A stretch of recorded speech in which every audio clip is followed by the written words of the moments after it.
like that. It sounded good when I thought. Log on and join our live conversation. Yes, I don't like that. You're 100% right. DBL starts right now. 3, 2. Welcome to DBL. It is Friday, July 12th. Brandon, what's today? Darn, I was gonna say it in Spanish, You but forgot. I forgot. Wait. Wow. Hoy es viernes. I think that's right. Yay! Happy Friday, everybody. Happy Friday, July 12th. I'm here with Stephanie, Tori, Brandon, and I'm Sam. Let's get right to it. We do begin with some crazy video that just came in. The U.S. Coast Guard released this video showing them in fast pursuit of a narco submarine in the Pacific. You can hear him shouting at that craft, filled with thousands of pounds of cocaine, by the way, before he jumps on top of it. Watch.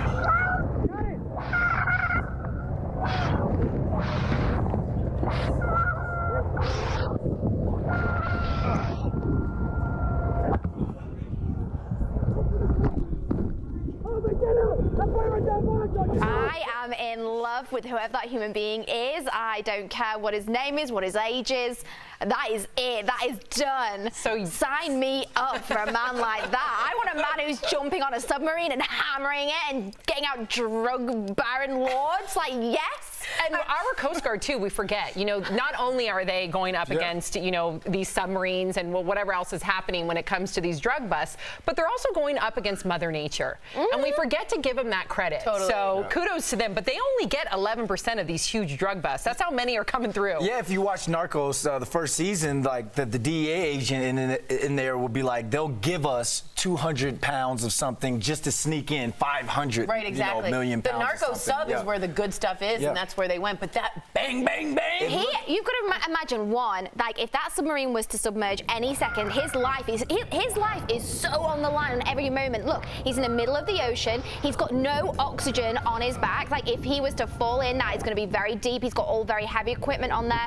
And like, look at him. He's risking his life here. This is so amazing. Can we hook them up? Because I feel like there's something going on right here. Yeah, maybe we could get our producers on it. You never know. What do you call the army? Who's the guy that bang, bang, bang? Yes, got it. Okay. All right, let's get to this next story. The president hosted a social media summit at the White House yesterday, but not everyone got along. Check out this fight in the Rose Garden between a right-wing radio host and a correspondent for Playboy. You're a journalist, right? That's right. Hey, come on over here and talk to me, brother. We can go outside and have a long conversation. You're threatening me now in the White House. In the Rose Garden. You're threatening me in the Rose Garden. Get him! You are a punk. You're not a journalist. You're a punk. Go home. Journalist, go home. Hey, Gorka, get a job. Hey, just for the record, he'd kick your punk. Wow. Jerry. No. I don't blame you for having that reaction, as many people do, but this is in the Rose Garden. This is, Tori, you are our DC insider. This must make you cringe. Yeah, this is really embarrassing. It's really, I felt like I'm watching a reality show, and I'm watching a bad one. This is steps from the Oval Office. This is the Rose Garden, where speeches about the Middle East peace deal has been made, when people have announced deaths of Gold Star families. This is a sacrosanct garden, okay? And for this to come out and look like that's the WWE, this is what happens when we get into Twitter, fight. You think you can do it in real life. Yeah. And this is what happens. But Tori, you're saying, you know, this looks like a reality show. Your president is a reality TV star. What do we expect? Look at he didn't even invite. It was meant to be, you know, for the digital media. He didn't even invite Facebook or Google. Like, what is he thinking? And we also have a lot of pent-up aggression that I don't think, you know, most of America knows. The arguments, and they're not even arguments, so to speak, depending on which journalist you look at, but if a certain journalist has posted a story that has not, in this administration's eyes, shined a good light on them, they get blocked. Oh, yeah. So there's that type of disrespect, too. And just so you know, the court has just said that that is unconstitutional for the president to block his own constituents. So they just said that that's against the First I just hope we can do better. Did he also make a comment that Arnold Schwarzenegger is dead? Yeah. Well, he was talking about what, his career or his ratings or on something like that. Celebrity Yeah, Apprentice. but Crazy. I know Tori, and I was joking around when it came to the Jerry thing. But a lot of people, like myself, has checked out when it comes to this. I can't even.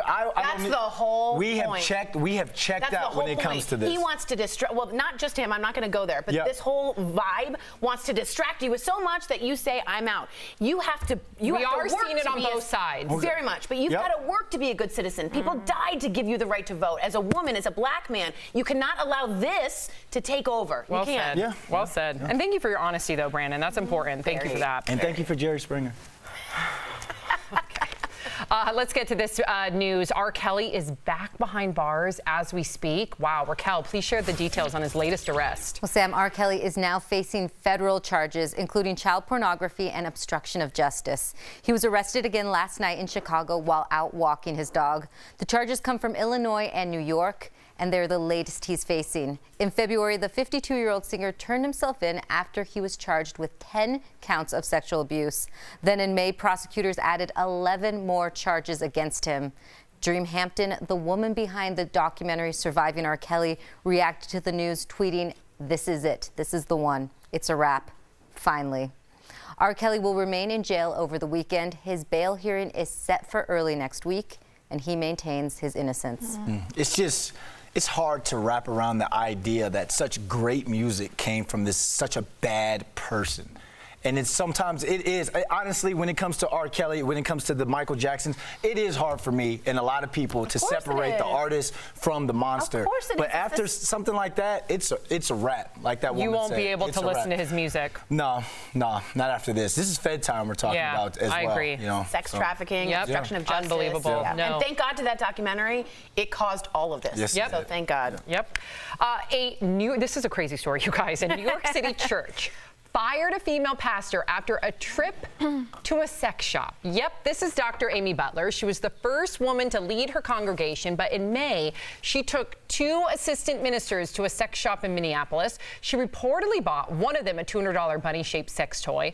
One of them filed a complaint, and the church didn't renew Amy's contract. However, her supporters say she was let go after speaking out about sexual harassment. So there is many layers to the story. You have 2 completely different narratives. Some people think this is retaliation for her allegation about sexual harassment. Other people think that this was her abuse of power, considering that she's a boss. So let's just generalize it here. Have you ever been put in a position where you've had a boss make you feel like you had to do something? Oh yeah, 100%. Many times.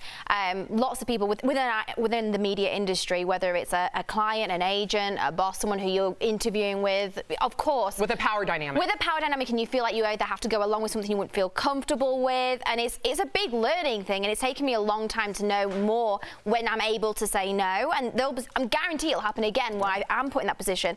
But I think in this case, you know, she's a member of she's a huge figure within a religious community, and what is she thinking? And then buying her friends or her co-workers sex toys? Like, I just think that's a step way did cross too the line, far. but this is a very famous liberal Protestant church in which she's a liberated human being and she has every right to do so. But I think when Sam in the morning meeting, I was thinking, that's okay, but what you said kind of leads to you. What you said in the morning meeting is this: it's the boss, it's the aspect of the boss, dynamic. the power Right. dynamic. Of course. Yep. That is what's inappropriate. Now, what if here. though, Brandon, because according to everyone there, including the people that are alleging this occurred, they said that she said, you do not have to come, I'm going to come, if you want to come, come. So would you say that that makes it any different? No, absolutely Because you would not. still feel the pressure. You see that in sports. You know, during my tenure in the NFL, you're trying to make a team, you're trying to make a roster, and if your boss, your head coach says, hey, we're going to have this practice, and it's not voluntary, you don't have to show up. Right. Me, I'm still showing yep, up sure. because I'm trying to Great make that team. analogy. You're trying to make that impression. So Yeah. I can see why these people were put in a compromising situation. Fair enough. And we'll leave you with this. The person that was at the sex toy shop, the smitten kitten, the person that manned the register, has come forward saying that she pulled out a credit card. This is according to the New York Times. She pulled out a credit card, this pastor, and said, I'm going to use the church expense. Now, we don't know if that was her making a joke. See. We do not know if that was her making been a joke, but they are now going to be looking into it, according to the New York Times. Okay, so someone who I know did a much worse ordeal than going to a sex shop and purchasing something on a work credit card. And believe me, the repercussions are monumental. So if this is the case, game over for her. Okay, I've heard of water in the wine, but wine in the water. But that made zero sense. Yeah. All right, the government might have a serious problem on their hands. A group on Facebook has formed to storm Area 51. That's the highly classified Air Force facility in the Nevada desert. It's long been rumored to have the remains of crashed UFO spacecrafts. I already can see Stephanie's ears perking up. More than 400,000 people have signed up for the raid, hoping to, quote, see them aliens. Stephanie, are you one of these people? You know what? I didn't know about this until this morning meeting. Would I go down there? Absolutely. I would ask DBL to come along with me for the experience. I would happily, climb over any wall, barrier, get in there. Do it. I want to see those spaceships if there are any. Why do you want to be with the aliens so much? Because I'd miss you. We'd all miss you. Yeah, well, you get over it. Speak for yourself. Speak for You yourself. get over it. No, I just think how amazing it is, that there could be another life form. There's going to be so much more out of this small little planet that we call home on Earth. There's a whole universe that we are yet to explore and discover.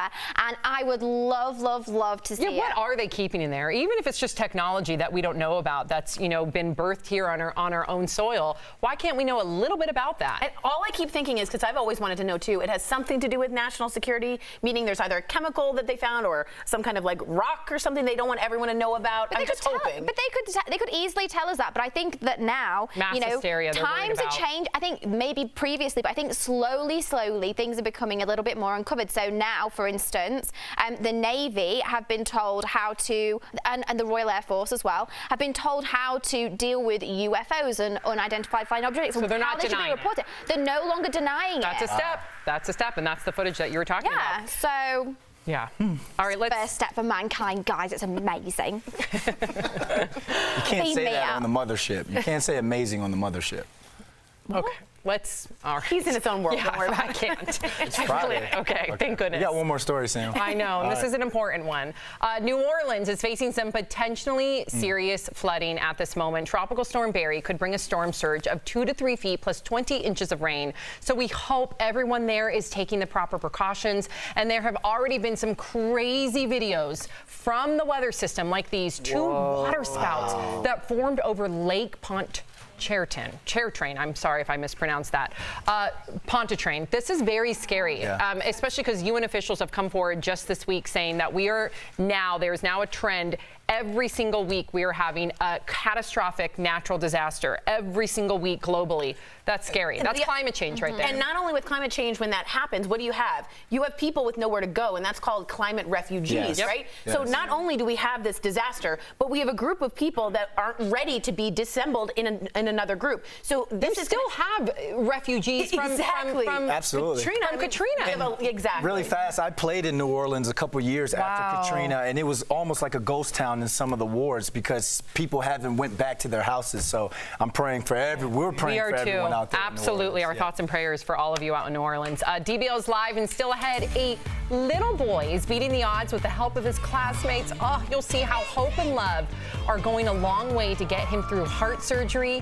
And you, the viewer, are our 5th host. Speaking of climate change, Miley Cyrus says she will not bring kids into this world until we vow to save it. So is climate change a reason enough to not have children? Your comments about that coming up next.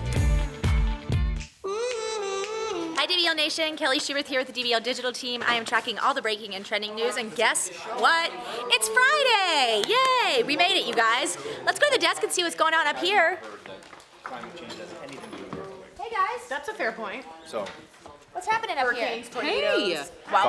Let's That's a good see. Okay, so we have a lot of you commenting regarding the Rose Garden. Wow. Also, Michael Loveland just said Brandon left the planet 20 minutes ago. I'm on my flight to Chicago already, but at the same time, hey. Oh, really? Oh, sorry, go ahead. No, keep going. No. I forgot what I was going to say. Okay, I left the planet 20 minutes the ago. planet. I really want to quickly say people are writing in about Tom Petty. There's a new podcast out about Rick Rubin discussing that before he died, he made a second Wildflowers album, and that it's the 25th anniversary of Wildflowers. Wow. So we are hoping that they release, and it's brand new songs. It's not reworked Wildflowers. Now, he said he was really scared. He would go over to Rick Rubin's house and sit down and work it out. And he said, I'm scared because Wildflowers came out in one big thing. Yeah. But he said Tom Petty had it all written out and was ready to go. Unbelievable. So we're hoping there's a... Oh, that would be incredible. Wouldn't that be cool? And he said it's a sequel to Wildflowers. Oh, I think that would be incredible. I know. My fingers are crossed on that one. Me too. Many of you chiming in regarding the Rose Garden. Naomi on YouTube says, I bet fighting at the Rose Garden has happened many other times in the past, but nobody saw it with only 3 news networks. Now everyone with a smartphone can be a news feed on social media. That I don't know of. Tori knows everything about Washington, D.C. The Rose Garden in particular has strict decorum rules, strict attire rules, and I tell you, there's You think cameras. we would have heard about it? Yes, and there's cameras at every Rose Garden. Not only would we have heard about it, it would have been such an aberration, it would have made the news. So that might have happened, and maybe you're right, but this was, hey, you punk ass. I mean, they were using language that is inappropriate, no matter if you're an adult or not, but at the Rose Garden, in any type of capacity. work, this wouldn't be appropriate here in our casual work environment. It wouldn't be. No. But you can see why. But you can see why people have checked out, though. Yeah, because that's the point. You're not alone. You're not alone. Don't get conned up.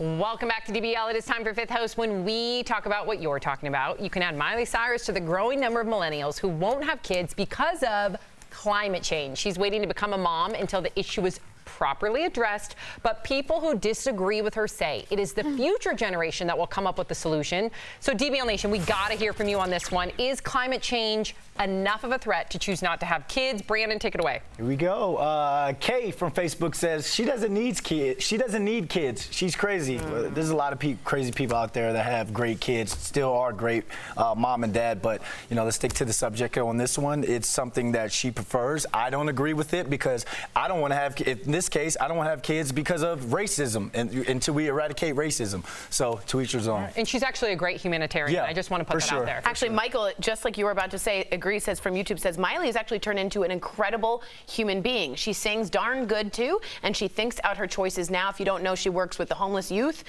She's great Animals. with the LGBTQ community and the animals, so big advocate. Here, I'm 37. I'll tell you right now, my husband and I talk about climate change almost on a nightly basis and about kids. I'll be super duper 100% honest. They say it'll be about 11 years. This is data that I believe in because I believe in science, and even if you don't believe in science, it's going to happen anyway.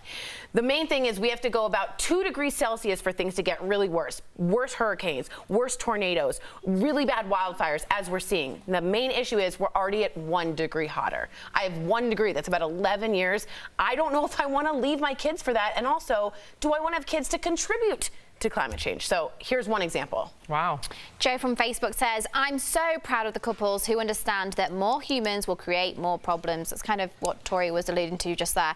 You know what? If you do feel this way, there are thousands, millions of children that need homes that aren't lucky enough to have them. So if you don't want to contribute to that, maybe you can consider adoption and give a child a home that wouldn't necessarily have one. I love that solution, Stephanie. Andrea from Facebook says, thank you for not having children. Here's an idea. Miley, you can still be a mom. Consider adoption, to Stephanie's point, and teach your children how to treat Mother Earth. Yeah, we are seeing a lot of youth today that are leading the charge on climate change, and they actually give me hope. But I don't blame her for feeling this way. All right, this last one, Tony from YouTube says, the sky is falling? Are you kidding me? It's a 300-year climatic cycle. Something needs to be done, but not having kids because of climate change is an extreme excuse. Tori, I'm going to go with what you said. You said we have 11 years, right? So in that case, to me, that it's means like to act. To act. So why buy a house? Why set up an IRA? Why put up a retirement fund if in 11 years or 25 years, this Earth is not going to be here? And the answer is that I'm already here, right? So I'm going to work for myself. But do I bring another creature into this world that will not only overpopulate, but will also have to face the repercussions of something that we've done and not fixed? We also know how to fix it. That's the hardest part about all this. Yeah. The frustrating part, yeah. All right. Good luck. Thank you for writing in. Coming up on DBL, you'll see how a community came together for a young boy facing the medical battle of his life. It is a very special Heart Threads, and it is coming up next.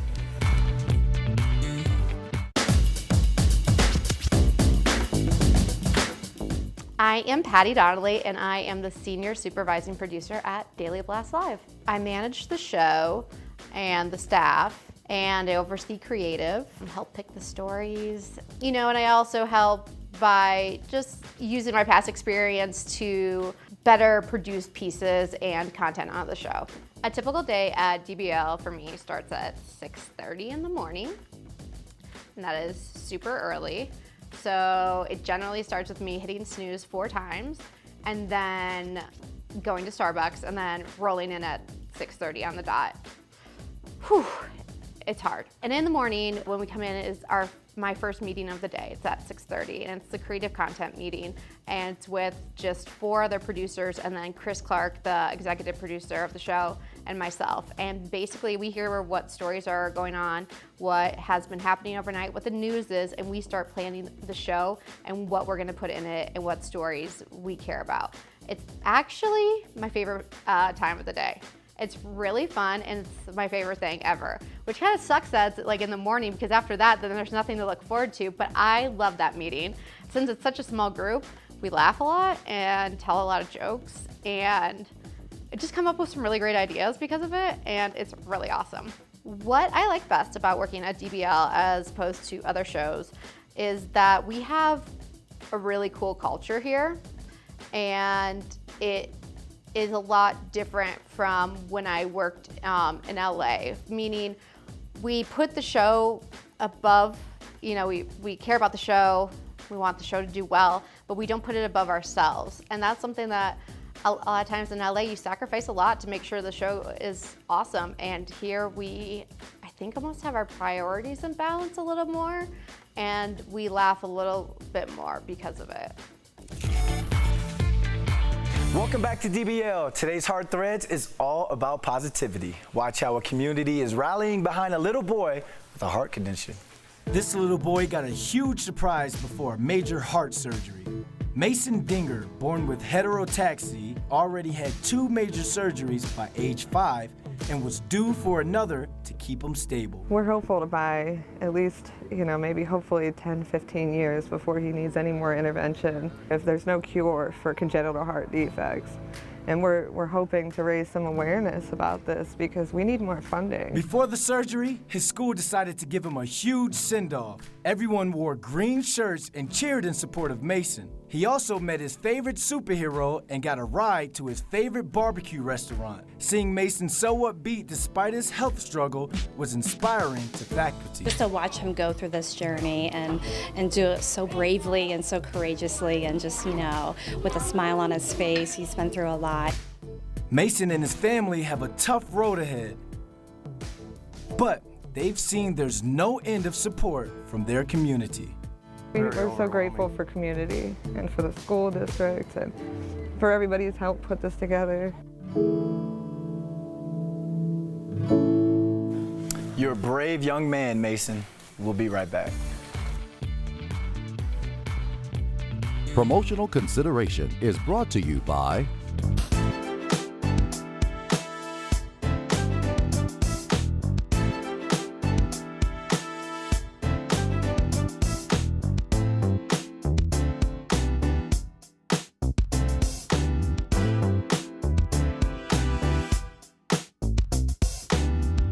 How's it going? I want to give you more of an update, more in detail of the R. Kelly story I was telling you about earlier in the show. There's actually a lot of information that came down, and I tried to condense it. But one interesting fact that I found in some of these reports is that allegedly an agent from Homeland Security saw the Surviving R. Kelly documentary and felt like it was time to look more into the case. So that really shows you the power of these documentaries and how much they can cause change, and change for the better if all of these allegations are true, like saving these women. And during a conference this morning, someone representing R. Kelly, one of the fathers, because there's still girls that are with him and their parents have no contact with them. They're still trying to find them. One of them asked this man where their daughter was. They still haven't had any contact. So if this seems like cases that were decades ago, yes, they were, but there's still some women that are very much in this situation right now. Parents trying to get their kids back. They're in their early 20s now, but some of them have been with him since they were teenagers. So let me know what you think of this case, DBL Nation. Do you think this is it? Do you think it's over for R. Kelly, or do you think the same thing will happen 10 years ago where he was acquitted? Let me know, and I will talk to you next break. Bye.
Welcome back to DBL. We love sharing your comments. What do we have, Tori? Well, EXO wrote in, and I love when she writes in very honest things. She says, I don't want to have kids due to gun violence. The reality of you being shot watching a movie or going to school scares the heck out of me. What's so interesting to me is when I bring this up, I expect people to think, oh yeah, climate change. But like you said, racism, EXO said gun violence. Yeah. There's different reasons why people are scared. Now, in every generation, they've done that, right? Like the Cold War, you thought there might be an atomic bomb, or the Vietnam War. Y2K. Right, Y2K. Yep. So this is our plight, and we have to deal with it, and we have to face it. I appreciate your honesty because, you know, that's a personal thing that you're going through right now. And I think that's what makes our show so special is that you're able to just kind of share those really intimate thoughts. So I just want to let you know that you're not alone in that thinking. And but then I see you with Sophie, and I'm like, my ovaries are like, hello. You know what I mean?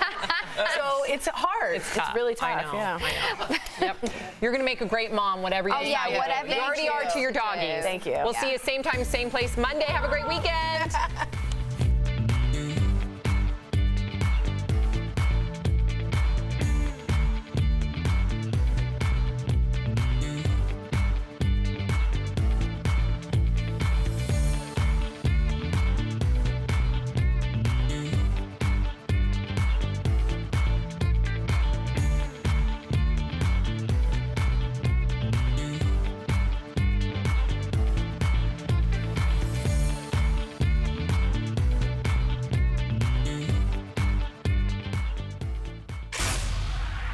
What's up, Beauty Blasters? It's your boy, Jeray for the Slay, and today I'm giving you guys some of my behind-the-scenes makeup tips. Now, it's Friday, so I want to make sure that we're feeling good and that we're looking fine, but sometimes those pesky brow hairs get in the way. You know what I'm talking about. Maybe you haven't trimmed your brows up, you haven't seen your good old brow girl in a while, whatever it may be, and you don't have any brow gel laying around the house either. What are we gonna do? Oh my goodness, I don't know, girl. Don't worry though, because I got the answer right here. So all you're gonna need is a little spoolie. You can typically find these guys at like on the bottom of your eyebrow brush if you have one from Anastasia Beverly Hills or Tarte, whatever it may be. Cute, cute, cute. Now, what you also need is a little bit of hairspray. Now, this is a big guy. You don't need a big guy like this. You can get a little bit of hairspray. Whatever you have laying around the house will do just fine. All you need to do for those untamed brows is spray a little bit on your spoolie there, or mascara wand, whatever you want to call it. Now, don't use the mascara wand in your mascara, because we're going to have a whole nother issue, honey. Just use a clean spoolie or something on the end of an eyebrow pencil. After you spray that guy, it's like hairspray for your brows. Who would have thought? Now, this isn't going to give you too much pigment, but if you have crazy untamed brows, or if your husband has crazy untamed brows, this is a great way to smooth out those little pesky brow hairs without getting too crazy or throwing a lot of makeup on. Once again, all you need to do is a quick and go ahead and lay it straight on the brow and brush them up in a uniform fashion. You can also do this with a little beard hair or even taming a little bit of a mustache. So let me know your guys' thoughts and let me know what other tips and secrets you guys want to know from my makeup stash. Until next time, have a great day.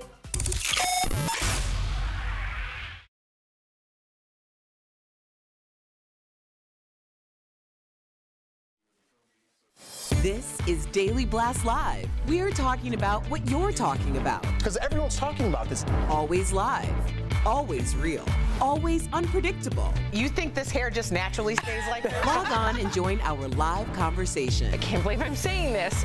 I do agree with you. DBL starts right now. 3, 2. Welcome to Daily Blast Live. Erica Cobb, what day is it? It's Friday! Yes, it is. It's Friday, July 12th, and I'm here with Erica, Jeff, Al, and I'm Sam. Let's get started. We begin with some crazy video just in. The U.S. Coast Guard released this video showing them in fast pursuit of a narco submarine in the Pacific. You can hear him shouting at that craft, which is filled with thousands of pounds of cocaine, by the way, before he jumps on top of it. You gotta see this.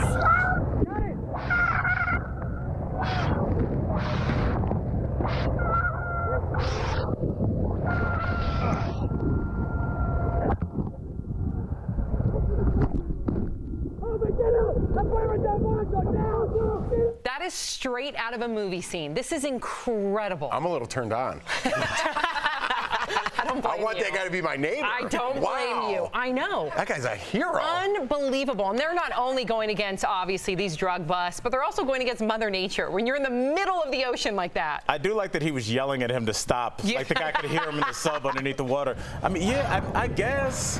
What do you I guess. What do you mean you guess? I'm not doing that. Well, you're not trained like they are. You shouldn't be doing that. I don't know how effective that is, and this is one of the things that go against. It is effective. I read up on all the reasons that the wall is not going to work, and this is one of them. Narco subs, there are a ton of them, and the way that they get around it is that they have a larger boat that drags 2 or 3 of these with a kind of like a cable, and if they get pulled over by the Coast Guard, they detach them. Those things just float away with the GPS on them, and after they get a clean ship, they go back and pick them up again. How do you bring an He's awesome right, though. But video he's right. and we bring up politics? But no, That's not politics. No, but the wall?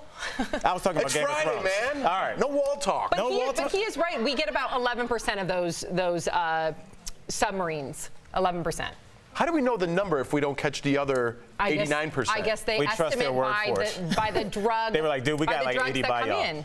By the drugs that come in. How do they know how many drugs are here? I don't know. That's what I'm saying. Percentages. Jeff is mad I brought the wall People just up. make up percentages. You know what I mean? No, they like, don't. Oh, 1 out of 10 people pretend they like blue. Okay, what does that mean? Actually, there's a real thing where people can survey and you find out. How do you survey how many drugs are in a country? Erica, chime in. No, don't you pull me into this. No. You have nothing to say about the video? No, y'all did it all. Y'all did all the speculating, all the talking. It's And the good. wall. Let's keep it going. We will keep it going. Eric, I'm going to want your opinion on this then. The president hosted a social media summit at the White House yesterday, but not everyone got along. Check out this fight in the Rose Garden between a right-wing radio host and a correspondent for Playboy. You're a journalist, right? That's right. Hey, come on over here and talk to me, brother. We can go outside and have a long conversation. You're threatening me now in the White House. In the Rose Garden. You're threatening me in the Rose Garden. Get him! You are a punk. You're not a journalist. You're a punk. Go home. Journalist, go home. Hey, Gorka, get a job. Hey, just for the record, he'd kick your punk. Wow. It's embarrassing. It's Classy. beyond embarrassing. Yeah, well, I mean, you started out with a radio host, and I'm not saying anything disparaging about radio hosts. I was a radio host for 12 years, so I know I would have no business in the Rose Garden either. But between that and the Playboy Playmate, all right, here we go. Fight Club, let's go. It's so embarrassing to see that happen in the Rose Garden when this is usually meant for ceremonies, for peace talks and things that are supposed to bring our country together, and then you're seeing this on such a national level. It's embarrassing. I don't know. That's all I want to say about it. I mean, but is it surprising? I think it's a bigger question. So, I mean, this is where we are. We've taken baby steps to lead to this point where this should be happening at the end of a drunken Thanksgiving. But instead, other countries are looking at us. What must other countries be thinking? What if you just had I'm like, oh, my family's in town, come to a picnic, and it ended like that. Now imagine you guys are the world and how they must view us. Great little metaphor there, Al. Thank you. It's an analogy. Analogy. Damn. And I even had it in my head. I love you, girl. R. Kelly is back behind bars right now, thank God. Raquel Villanueva has the details on his latest arrest. Raquel. Sam, R. Kelly is now facing federal charges, including child pornography and obstruction of justice. He was arrested again last night in Chicago while out walking his dog. The sex trafficking charges come from Illinois and New York, and they're the latest he's facing. In February, the 52-year-old singer turned himself in after he was charged with 10 counts of sexual abuse. Then in May, prosecutors added 11 more charges against him. Dream Hampton, the woman behind the surviving R. Kelly documentary, reacted to the news, tweeting, "This is the one. It's a wrap. Finally." R. Kelly will remain in jail over the weekend. His bail hearing is set for early next week, and he maintains his innocence. I was thinking the same thing that she tweeted because as you know, I was neighbors with someone who killed his girlfriend, and it was every week they closed in, and it became a daily thing where alcohol, tobacco, firearms, FBI, like all these people on a daily basis would be coming to the building. So I think at this point, when he's like walking his dog and they snatch him up like that, I think this might be the one too. So you don't think that he will see the light of day after this? I think that he might be in for quite some time. I will just say our own Tori Showman says the feds come slowly, but when they come for you, and it's a wrap. So we'll see. All right. Wow. Okay, the government might have a serious problem on their hands. A group on Facebook has formed to storm Area 51. That's the highly classified Air Force facility in the Nevada desert. And it's been long rumored to have the remains of crashed UFO spacecrafts. More than 400,000 people have signed up for the raid, hoping to, quote, see them aliens. Why are you giving a grunt? Why? Yeah, I why? think we know, Sam. This is not Independence Day. There are no aliens over there. There's no ship. Jeff Goldblum isn't coming to help you. You need to go find other things to do with your time. But what do you think is there then? I think it's a bunch of buildings and a bunch of people pushing papers around. I don't think so. I'm if there was a government secret, do you think we would know about it?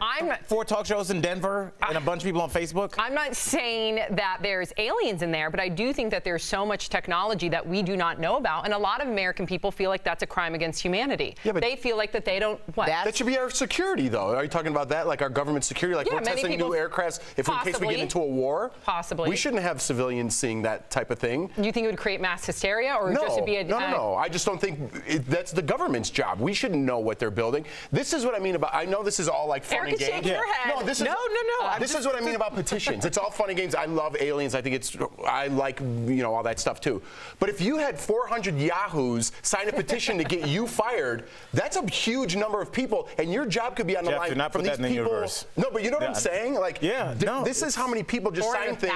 400,000. That's what I'm saying. Your company would have to react if so many people wrote that about you, and these people are going to storm Area 51. I think it's a joke. Bananas. I don't think it's actually going to happen. I think it's a joke. But it's not a joke how many people clicked on the mouse or whatever they did. You think they're going to show up? No, none of them are. No, some are. You absolutely, a substantial percentage are. I just want to know, who are these 400,000 people who are all done with everything? Like, all of their bills are paid, their houses are cleaned, like they don't have their kids are raised, they don't have anything else left to do in this life but go and storm and look for some aliens. And they all have if you read the description, they have a way that they want to storm in. They want to storm in like this. No, they don't. Yeah, they do. Like the Avengers? It said arms back, head forward. We're going to Our reenact country's that. embarrassing. We're embarrassing, honestly. Oh, that's a good way to storm, though. Yeah, that's. Okay. But your head first, that could be bad. It's a wall. Concussions.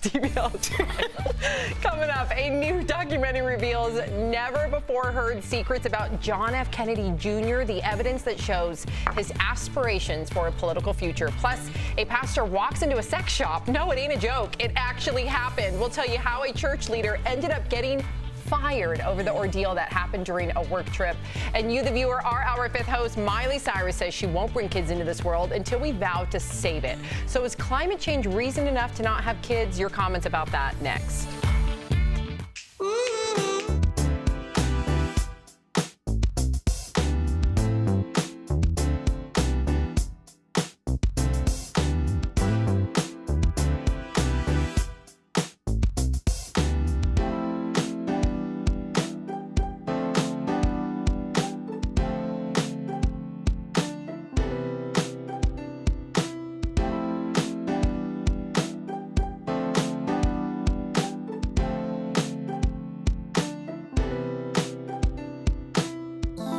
What Al?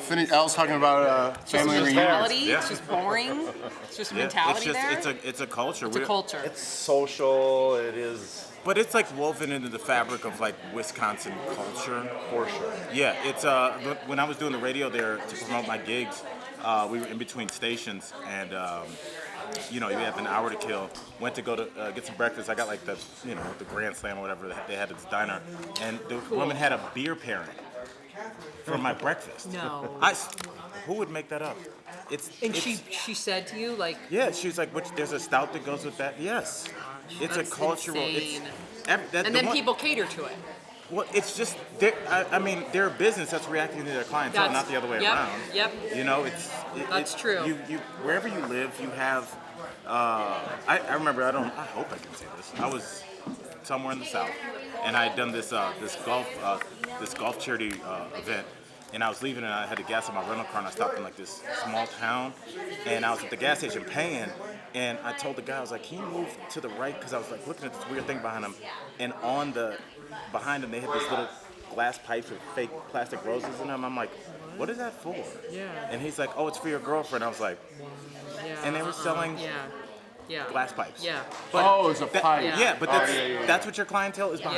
Yeah. So that's the way capitalism works. You see what the people want, you give it to them. It's horrible. Thank you, honey. Just it is what it is, you know? Yeah.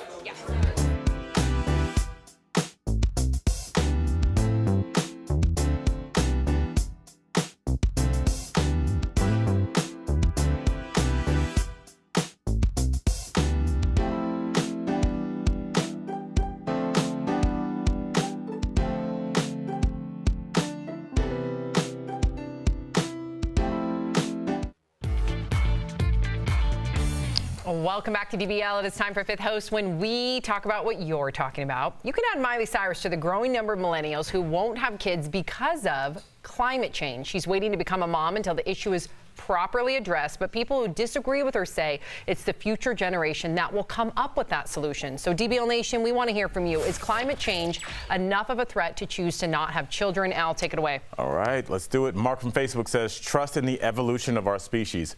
I trust that we're going to evolve. I think we're all worried that we're not going to have enough time.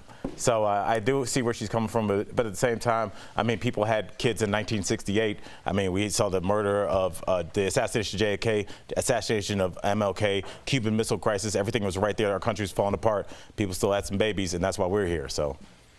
Good point. Lala from Facebook says, I don't think I want to bring any kids into the world we currently live in, let alone the world in a decade.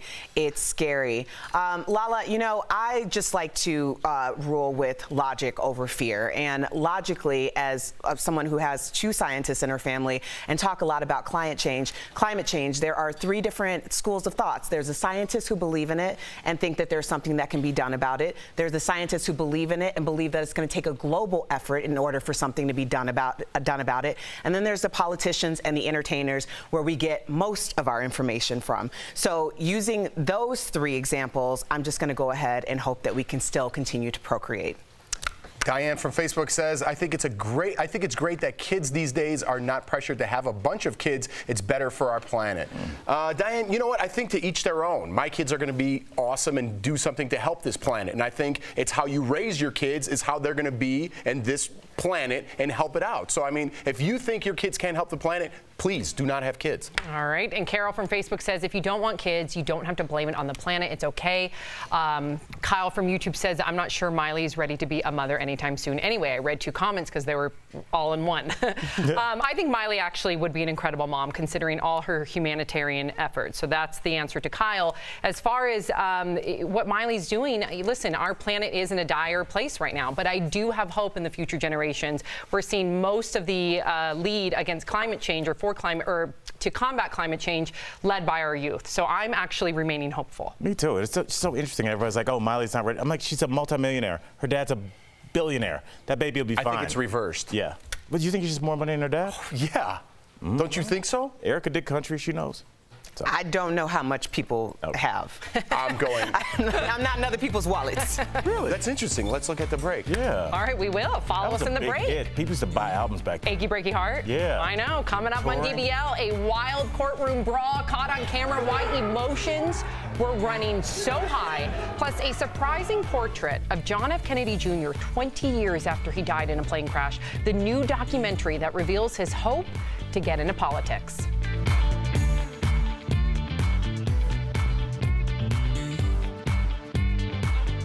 Are you?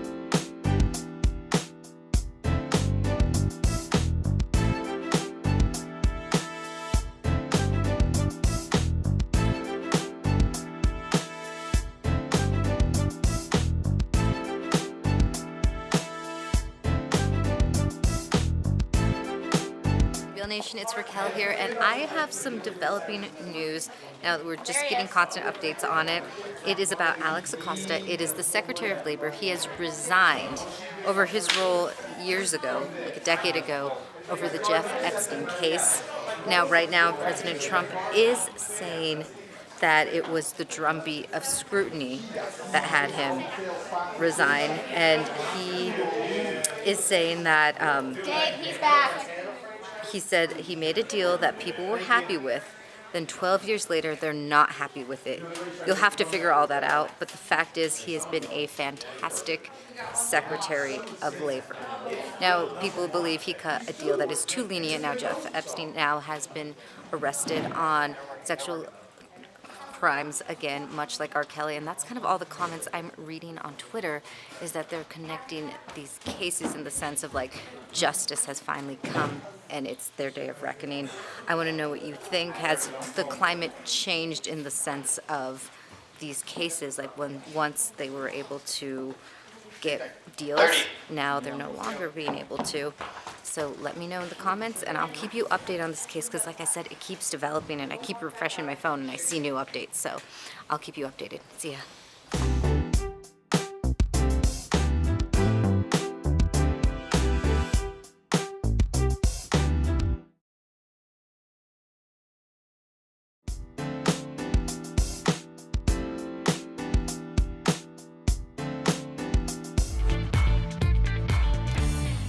Welcome back to DBL. When I think of summer, all I want is a beach. And even though we're out here in landlocked Colorado, I found a remedy. I've got some tips to make a trip to the beach easier on this DBL Decked Out, presented by Sunsetter Awnings. Being at the beach is all about sitting back and cooling off. Here in Colorado, that means at a reservoir. No matter what body of water you relax at, I've got some amazing before, during, and after tips.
And for more ways to enjoy your summer, call Sunset Awnings at 1-800-507-3152. Wait, guys, am I gonna have to carry this home now?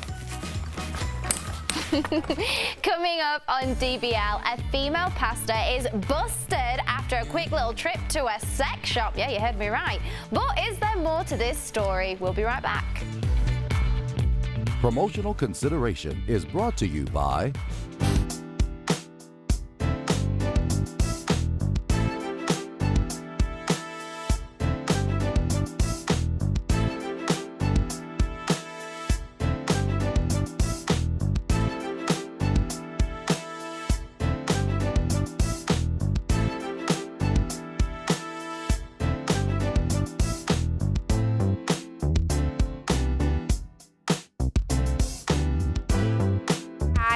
Welcome back. Oh my gosh, so did you like those tips? I actually think they were really, really good tips and very handy for when you go down to the beach, or if you're outside in the sunshine and you want to cool off and it's hot out there. You know, this is a true story. So you know those little aloe vera ice cubes? At the start I thought they were lime juice, frozen lime juice, because I made them after I shot it, and I tried to eat it and it tasted disgusting, so I don't recommend that. So just make sure that you don't let your children lick them because it tastes disgusting. But it's a great way to cool down and keep your skin hydrated, because you can get really, really hot and your skin can burn, and like in the sun that's just never a good thing. So it's a good way to keep your skin nice and healthy and cool and moisturized, because no one wants dry, flaky, burnt skin. It's not a good look. And then those drinks are a great idea too, because if you just get those little like sandwich bags or plastic bags and you can fill them with juice, keep them in the freezer, bring them in a cool bag, and then when you get to the beach or wherever you are outside, they'll slowly melt with the heat, and then when you drink them, it's nice and cold. So, and also, little tip for the adults, if you want to add a little extra in or something, obviously you don't have to, but it makes a mean cocktail too. Just saying. And then what was my other tip? Oh yeah, when I was deflating the inflatables, so you get a strong, I'm looking to see if anyone around me has got one. I don't think they do. Like a strong it's like a strong paper clip, like a pincer. Just having a look to see if anyone's got one anywhere near me. No, they don't. Where we do, one of these bad boys. What is this called? What is the official name for this? I'm blanking on it. I don't know. A what? A binder clip. A binder clip. Right, so when you've got your inflatable, all you need to do is put that on the nozzle and it deflates so quickly. So obviously when you're going to the beach with your kids, or if you're just going to go lay out on a pool and you don't want to wait a load of time for your inflatables to deflate, because it does take ages to squish them out, pop one of these on, jobs are good, and you can like fold it up in a few seconds, good to go, and then you can take as many as you want. So I thought there were some pretty awesome tips. So you guys will have to let me know, what are your beach tips? Send them in, and are you going to give any of these a go? I highly recommend them because they're fabulous. I really think you should. And also, what are you guys doing now that it's really hot in summer? Okay, we're in Denver and it is so hot outside. I am not joking you. We need things that are frozen and cold, because it's like you melt when you go outside. In between the breaks, we go and hang out, and I'm not joking, I actually couldn't even sit outside today. It was that hot. I'm trying to be quiet because I think we might be starting in a second. It was that hot, and I was like, my makeup was coming off. If anyone's got any tips on keeping your makeup on when it's hot, that would be good. Let me know that. I want to know.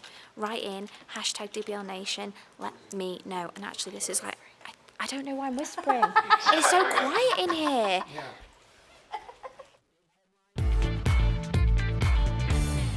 Welcome back to DBL. It was July 16th, 1999 when JFK Jr. took his wife, Carolyn Bessette, and her sister on a plane ride, only never to return. The plane crash was another tragic chapter for the Kennedy family, a promising future now reduced to wondering what could have been. Now 20 years later, a new documentary promises never before heard secrets about JFK Jr.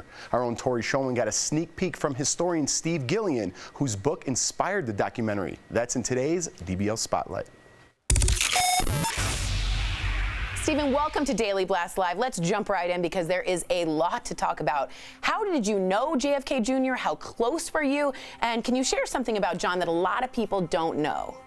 So I met John at Brown University in 1981. I was a graduate student teaching a class in modern American political history, and John was enrolled in the class. That's how I got to know him. And then later we became workout buddies. We used to play racquetball all the time, and I spoke to him on the Tuesday before he died. Now, I've always had a feeling after researching the Kennedys that John didn't really want to be, as you said, the second coming of Camelot, as they call that. And to that point, your book is titled America's Reluctant Prince, which I think is so telling. Tell me exactly why he didn't want to be JFK Jr. and even his name. Jackie said, I regret naming him John F. Kennedy Jr. Throughout his life, he kept politics at a distance. Yes. He wasn't going to run into politics because people expected him to. He always said, I want to do what people don't expect me to do. But what happened in those final years of his life, I think John was realizing that politics was in his DNA.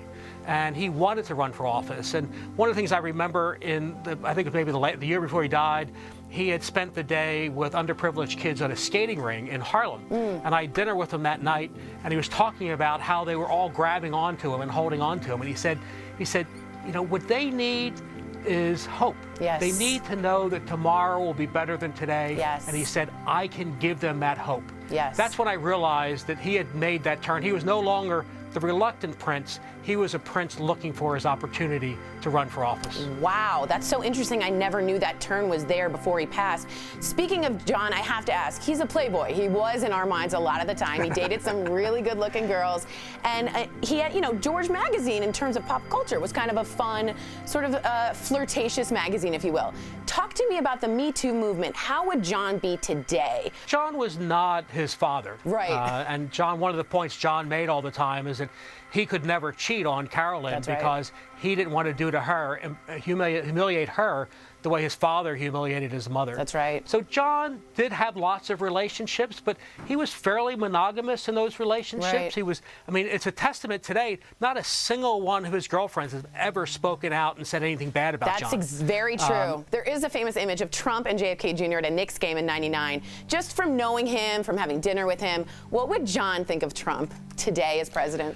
I think if he looked at our politics today, he'd say two things. First thing he'd say is, see, I told you there was a mixture between politics and popular culture. Yes, you're absolutely right. George Magazine was ahead of its time. You're absolutely but right. Then he would be, I think, disappointed. He'd be disappointed in the state of our politics. That has nothing to do with Donald Trump in particular, but just the general state of our politics, which civility is not a term you would use to describe our politics today. Where do you think John would be in your head? Governor, senator, mayor, running for president? Where do you think his goal was?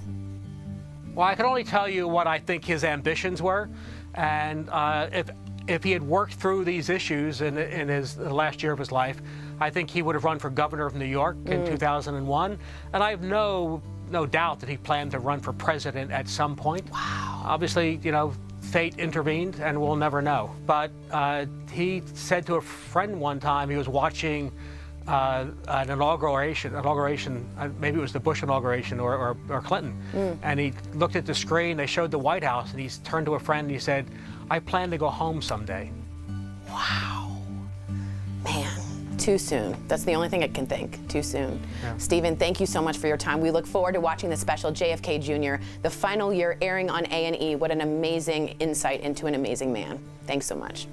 Thank you. Great interview, Tori. Here's what's coming up next on DBL. Courtroom drama when fists go flying. Why were emotions running so high? Then a pastor walks into a sex shop, but it's no joke. We'll tell you what happened when a servant of God mixed business with pleasure. And Oscar-winning actress Diane Keaton shares personal revelations from her love life. What she hasn't done in more than 3 decades. When DBL comes back.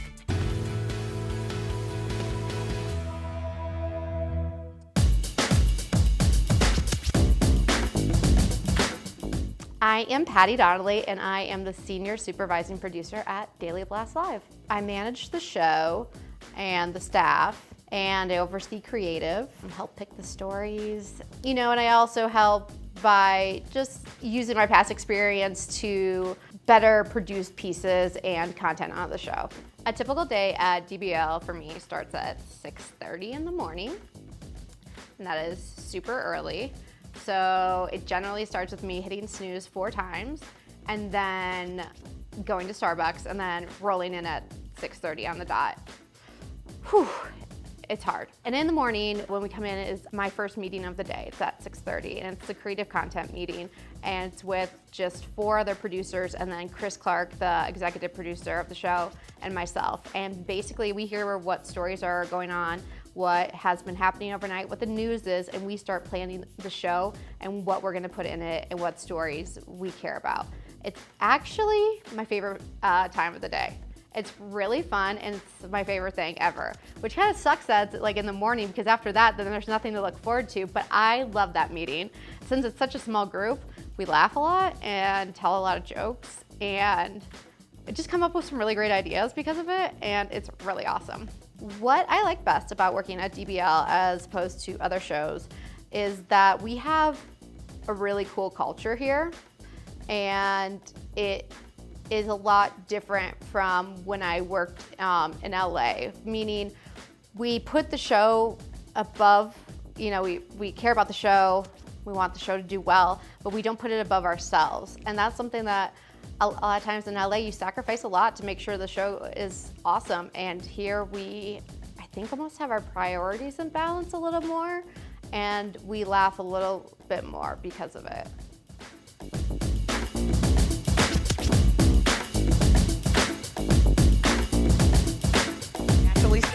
Log on and join our live conversation. I can't believe I'm saying this. I do agree with you. DBL starts right now. 3, 2. Welcome to DBL. We are live. Let's get right to it. Well, drama in an Ohio courtroom. It was sentencing day for a convicted murderer, and right when the victim's daughter was going to make a statement, her 2 brothers attacked the killer. Police had to tase one of them. Both brothers were arrested, and the sentencing was postponed. Wow. I mean, you understand it. I do. Right? I do. And, you know, usually I'm not for something like this, but when I see myself in someone else's shoes, I could totally see myself doing this. It sounds terrible and ignorant. I don't think it sounds terrible at all. I mean, I think everybody can understand it. I don't understand what they're going through, but I understand why they did it. Yeah, but there has to be a precedent in the courtroom too, but you completely understand it. So, and you know there has to be some sort of punishment, but with the empathy involved here, what would that punishment be? Well, it's against human nature, because you're asking people to apply a sense of empathy and civility in a very barbaric situation. What a great So when you're, and it's just against anything that we think of. So when you're in a courtroom with someone who you know murdered your loved one, I don't know what I would do. I would be out for blood. Yeah, I 100% would see red. You can't, excuse me for the double negative, you can't not go. Yeah. You're going to go. I mean, and you have to think that the trial's been leading to this crescendo, so you already have heightened emotions at the most heightened point right before sentencing. I mean, you know, there was it reminded me of when, I hate saying his name, Larry Nassar, that animal was being sentenced, and remember they allowed all the people, all the gymnasts to speak, which and the was father, awesome. remember? And that father said, I would, Your Honor, may I have 2 minutes with the defendant? Like, you know, well, and then he went, and then he went after him. Physically went after him, and we get it. You can't condone it, but you get it. It's unimaginable. I think we all in that situation, we don't know what we would do. That's for sure. Right. But chime in, DBL Nation, please. We do want to hear from you. A New York City church fired a female pastor after a trip to a sex shop. Yep, this is Dr. Amy Butler. She was the first woman to lead her congregation, but in May, she took 2 assistant ministers to a sex shop in Minneapolis. She reportedly bought one of them a $200 bunny-shaped sex toy. What's that called? One of them filed a complaint, and the church didn't renew Amy's contract. But there's a whole other side to this story. There's actually many layers. Her supporters say that she was let go after speaking out about sexual harassment against one of the former councilmen on within that church. So they believe this is retribution. There's many layers to this story. Yeah, that's the reason why it's important to keep your side of the street clean. If you are ever in a situation, in a professional situation, and you're questioning whether this should be happening or not, just err on the side of caution, because there's always someone who has a notepad or is recording you or is making sure that other people know what's happening so that they can keep all of these little receipts in order to get you in case you ever get them. So I would just be really careful and just err on the side of caution. I think that's great advice for everybody. Yeah. You know, I think we're all learning how to behave in the workplace, and this is for as much as the optics are. I mean, she is their boss, Of right? course, yeah. Even though they claim, she said, you do not have to come with me to the sex shop. I'm going to go. But then they said, but she was my boss. I felt pressured to go. Right. So That's you where it gets understand that confused. dynamic too. That's where I get confused. So because as Erica said, you just can't even. I know, Can't even, and it's sad because I think about it sometimes almost too much. Should I go to this event? Should I do that? Do I trust this person? I would never think like that before, ever. Just it's the era that we're living in, and I'm a jokey guy. You know what I mean? Like all my friends, I just went away this weekend. We crack jokes that would not be okay for like, and we're okay with it. But if I said that around someone over here, someone might get offended or feel some type of way, and I could lose my job. So I'm very protected of what I have here. Good. Cautious is I good. almost feel like I'm not myself sometimes. You know what I mean? In like I hear social you. situations, because you have to look out for yourself. One little caveat really quickly, because for some reason I dove right into this case, but one little caveat is the person manning the register at the Smitten Kitten said that when she pulled out her credit card, and there's witnesses that heard this, she said, church expense. Now, we don't know. This is according to the New York Times. We don't know if that was a joke, but according to the New York Times, they're going to look in to see if those sex toys were put on the old company card. Well, if it is, it'll stand out to the accountant. Yeah. What's the Smitten Kitten? Yeah. That's. Yeah. This one's on JC.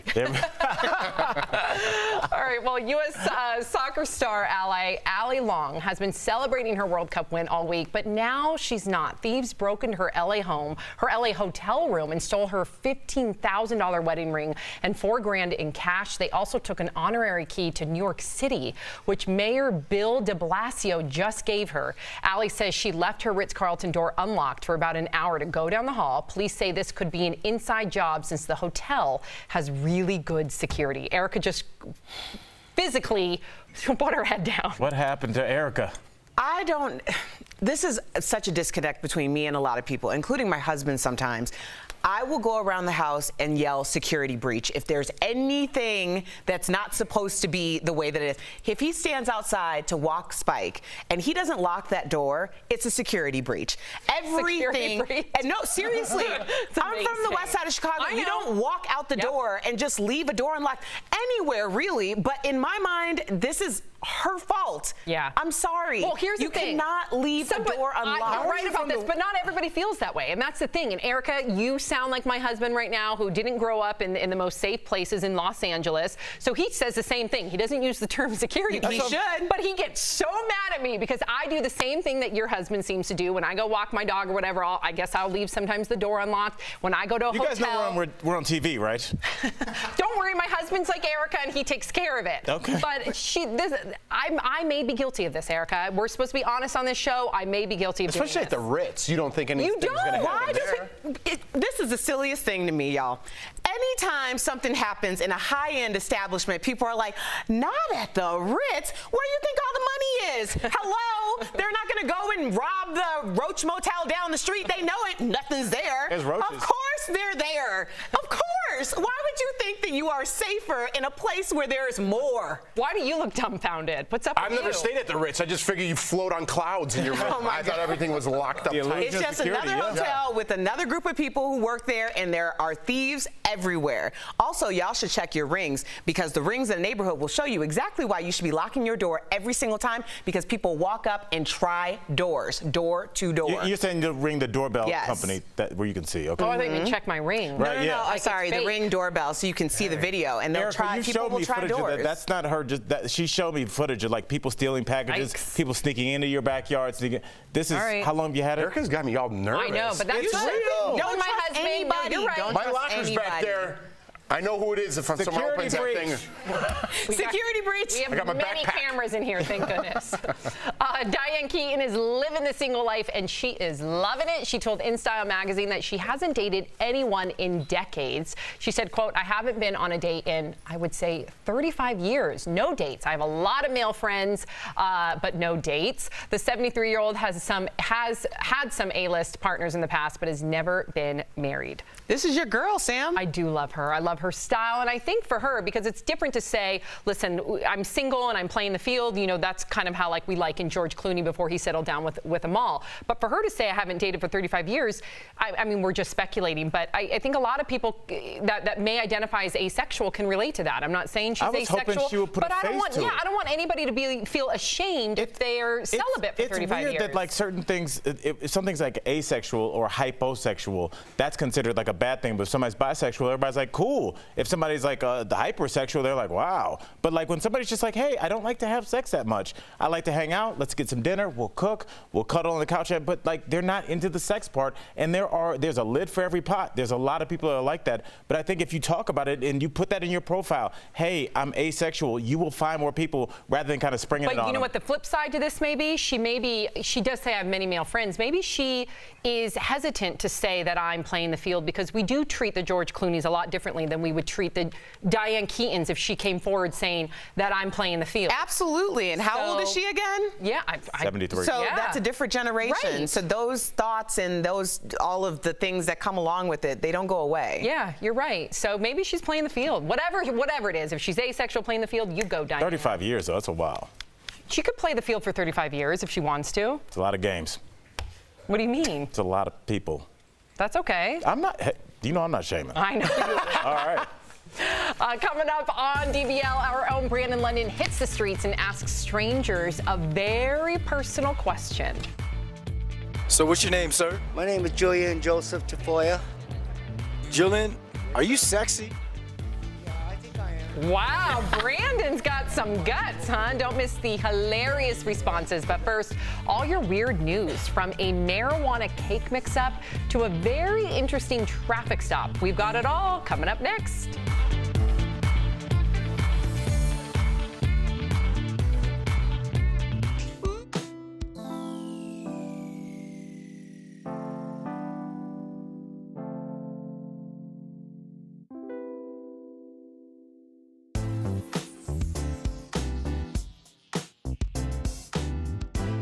What's up, everybody? Happy Friday. Happy Friday in honor of my good friend Eric over here. Let's get to some.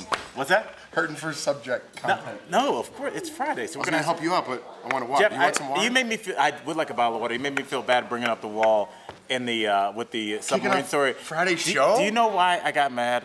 Because that was the coolest thing I've ever seen, and I went. You're right. I should have just given myself a chance to process what I just seen. Dude, that dude was so badass. That should be the Coast Guard ad, because they always show them like jumping into the water, you know, like from the helicopter. But that's what these dudes do. You know what I mean? And it's like, we need more videos like. Do you think there's just like some people are just born and they don't have any seasickness at all, like that? That's I think that's crazy. the least of it, the seasickness. But they're in rocky, crazy. I mean, that's crazy. Yeah, but you ever see like Deadliest Catch? They're in crazy Right. water. I mean, sometimes I think about the seasickness, but I think you just find your sea legs. I'm not worried about their sea legs. I'm worried about they're jumping on a boat full of narcos. Would you ever do that? First of all, he I don't knocked think on the so. lid like he was at somebody's house. I was like, you don't know what he's opening up. Dude, I just would like, in my mind, I would just take like a grenade and throw it in there and like leave. Yeah, I guess. But then you're on that grenade. I don't. It's a 10-second one. Yeah. See, obviously, I played video games. They probably have better technology I would now. panic if I pulled the pin on a grenade. That's why, like, every movie you see where, like, some regular person's like, I'm going to handle this and takes a gun and starts shooting and barrel rolling. I'm like, no one really. I would take a grenade, pull the pin, be like, wait, how much time do I have? But and if then you I'd see hold something, it, I'd be like, where can I you're- throw it? And then I'm like, wait, if you can I push my hand back down? I would panic. I would too. As soon as you pull it, you'd be scared. Like, That's oh my why God. you tell the jokes. Yes. That's why I would be like, ding. Yeah. You shouldn't be doing that. Oh, man. I shouldn't be. That's how you tell the jokes. I think you should, Rob.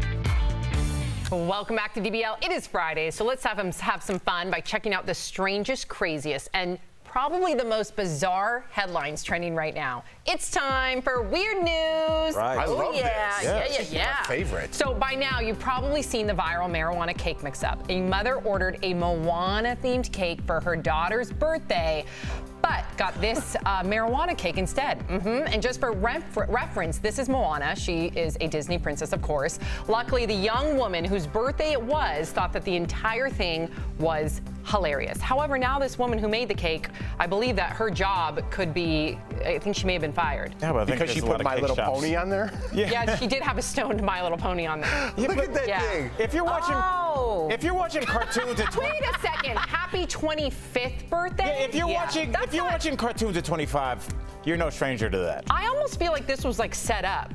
Like they thought that by saying marijuana, Moana would sound really. People do weird But things I didn't for know that they would. viralness. I didn't know that they would even accept that. Like they can't accept like illegal activities. There were like lewd cakes. There's Well, a I place to guess go it would for that. depend on where the cake was made because now it's not so illegal anymore. I know. That's true. But It was Dairy Queen, all right, shout out to Dairy and Queen. she was It must fired. be This legal just in, because- she was fired. Really? Yeah.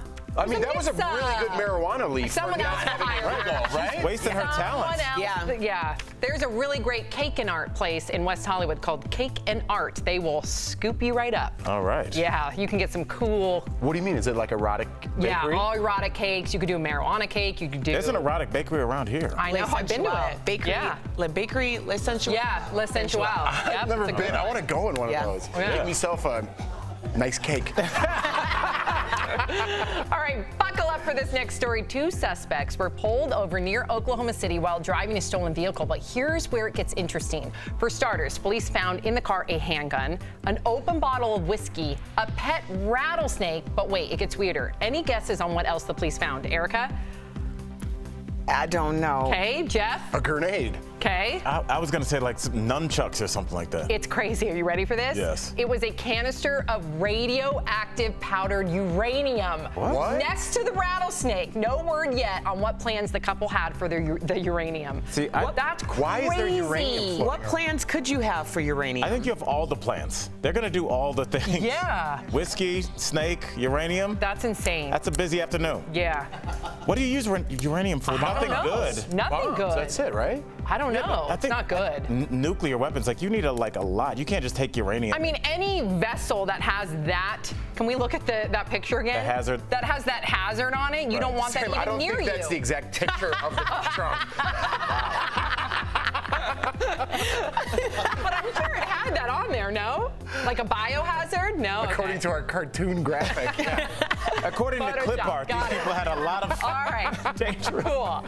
If you're sick of stories about people licking items at stores only to put it back where it was, I'm sorry to report, but it's happened again. And this time, it's a teen licking a tongue depressor and putting it back. The worst part, this was filmed by the mother.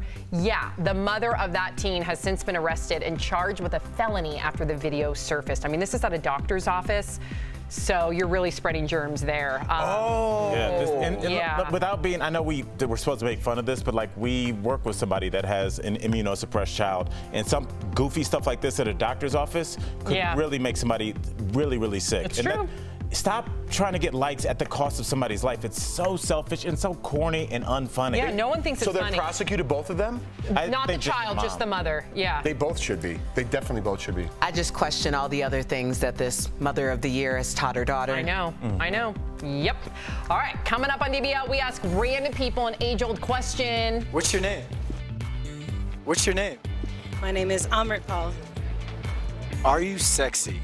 It's the hilarious and unexpected answers when DBL comes back. Are you?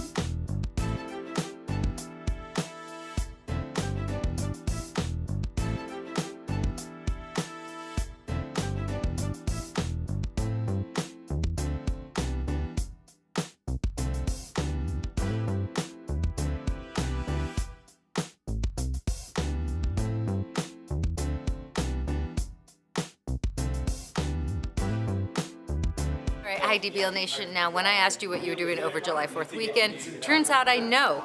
Most of you are watching Stranger Things on Netflix because it broke some records. It has 26.4 million views in the first 4 days, and it came out on July 4th. Now, if you don't know what Stranger Things is, it's a sci-fi show on Netflix, and it's kind of based in the 80s, so you get a lot of nostalgia. A lot of it. A lot of it going on, and it's kind of captivated the world. This is its third season, and another really quick fun fact is that almost 1,824,000 viewers watched the 8 episodes in one single day. They just binged that through that right now. A whole season? That's a lot of Whole time. series. Now, for you guys who are fans of Stranger Things, I know there's kind of some mixed reception about season 2.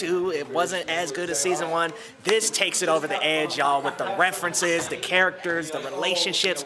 Everything is much stronger in this season, so you will have a much better third season to look forward to. All right. Are you going to watch Stranger Things? Did you watch it all in one day? Let us know. We'll talk to you next See ya. break.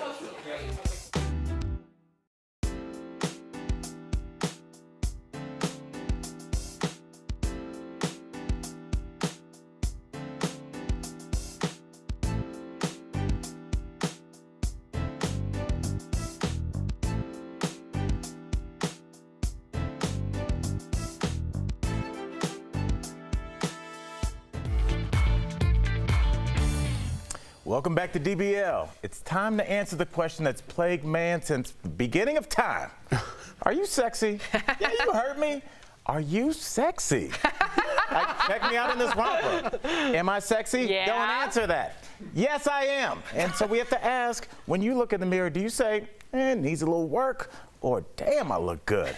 We sent our own Brandon London into the streets of Denver to ask. Cute. Are you sexy? Well, this is the way. I want to know, are you sexy? The way this works is we're going to introduce on camera, and we'll all guess whether the people that we interview think that they're sexy. So you guys got that? Yeah, I got it, man. I got it. All right. So we have to say if we think they're if If they think that they're sexy. Got Yes, it. Good. perfect. Okay. So you guys at home can play along by guessing yes or no. Let's begin. So what's your name? I'm Karen. Karen, are you sexy?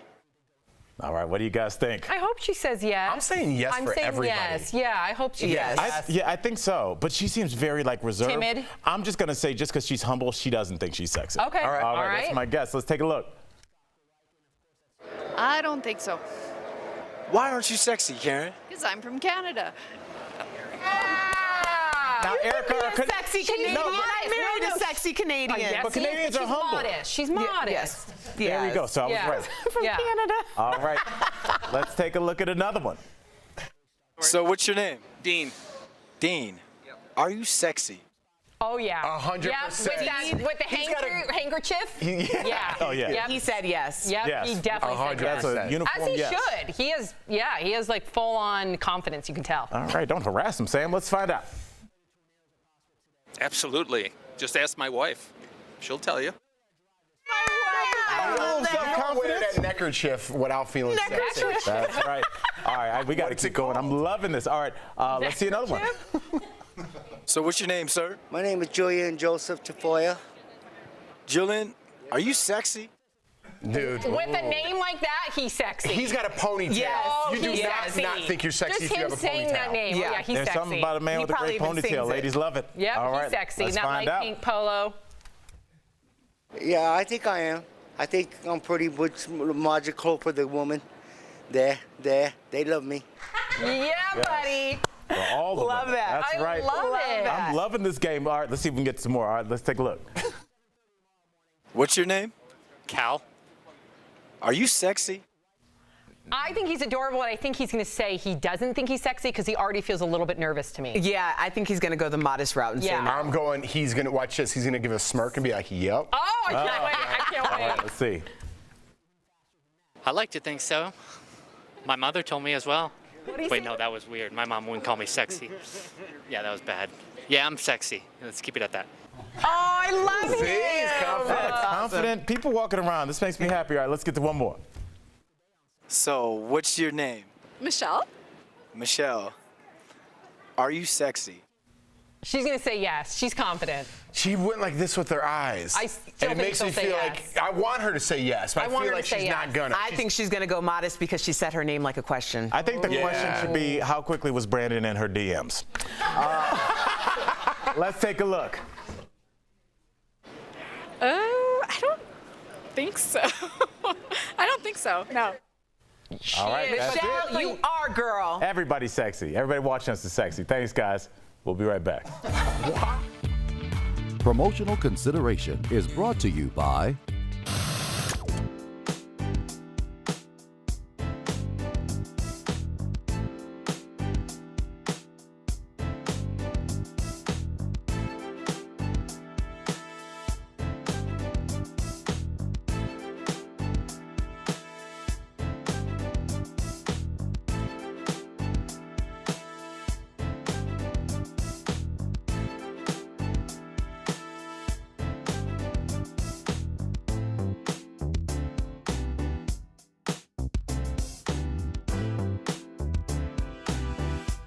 Hey guys, oh my gosh, how funny was that segment? Do you think you're sexy?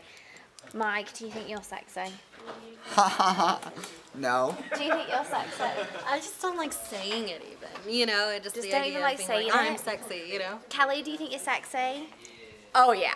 Oh my god, I love how Kelly's the only one who's like down. You gotta have confidence in yourself. See, what makes you feel sexy? What's your tips to make? I'm just confident in myself. I Confidence. feel good in my own skin. Robbie, you sexy? Yeah. I have my days. Oh. I'm more Tex-Mexy. Wait.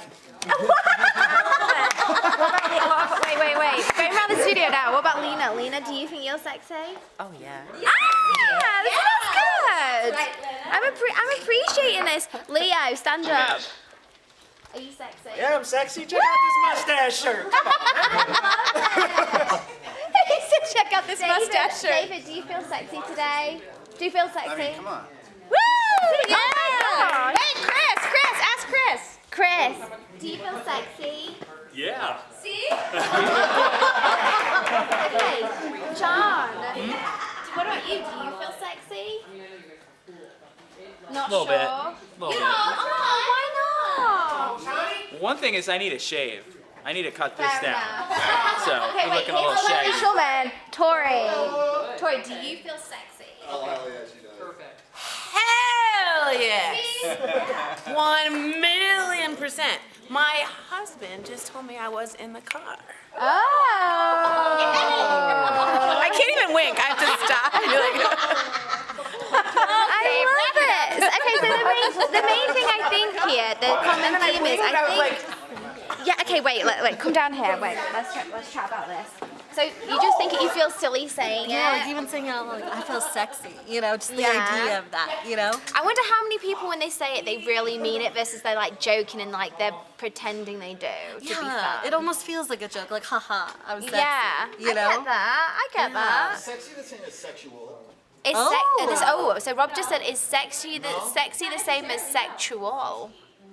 I don't know. I think it could be. What does sexy mean? Highly sexual. What does sexy mean? Because you have to be sexy to be sexual. No, but what does sexual mean versus sexy? Like, what does that mean? What do you guys think? Yeah, what do you think? What does sexy mean? What does sexy mean? That's the real question. Tori, Jason Anderson said Brooks may have just revoked it after that wink.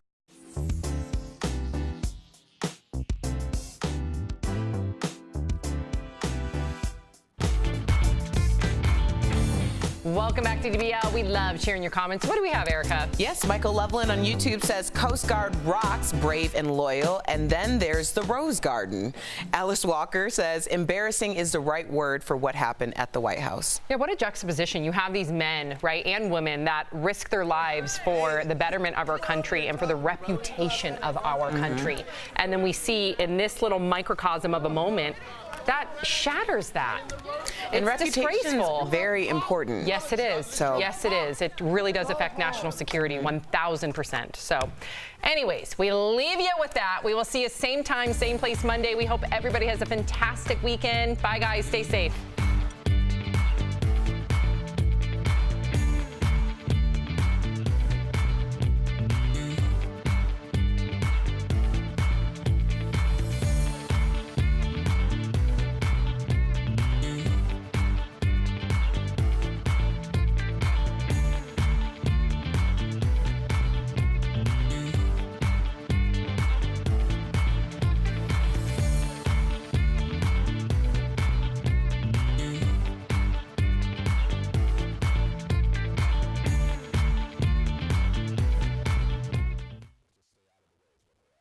Hi guys, Kelly Schubert here with the DBL Digital team. I'm tracking all the breaking and trending news, and it is a Friday around here, so it is crazy. But I want to introduce you to Scooter Girl. Alex is going to bring out a picture for us. This woman is really awesome. There was a wedding in Omaha, and she was riding her scooter for the first time. They just got those Lime scooters in Omaha, and she decided to photobomb this wedding picture of all the groomsmen. I love it because I love the series of pictures. It goes through the 3 pictures. They loved it too. The groomsmen thought it was great.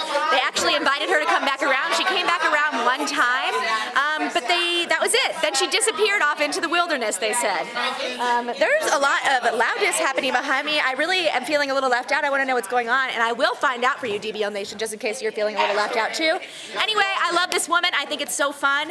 I think it's fun to do spontaneous things. I don't know if I'd scooter in front of a bridal photo or a groomsman photo, but it's really exciting and fun. How cool. What was going on over there? DBL Nation and myself were feeling a bit left out. About what? There was something fun happening back there. Oh, well, we're continuing the conversation about sexy and sexual. Oh, okay. Do you know the difference, And we DBL think, Nation? here's the question that we were laughing with. Come here. Rob was saying, I don't know if I necessarily feel sexy, and all of us were like, you know you do. Yes, he does. Yes, he does. But you know, if you have a certain swagger, a certain kind of confidence. Yeah. So I haven't been here. I didn't see the Brandon piece. Okay, where women and men were asked if they feel sexy or not. Okay. I heard it was pretty drastic, though. It was. I can't wait to see A it. lot of people were a bit modest, but you and me were just like, of course it's sexy. Was I supposed to be modest? But Kelly, can you blame them on TV? Of course not. Of course I can't blame them. I'd be scared, especially if someone was putting a camera in my face. I love cameras. Anywho, let us know what you guys DBL Nation, think. do you feel sexy? Let us know. Bye.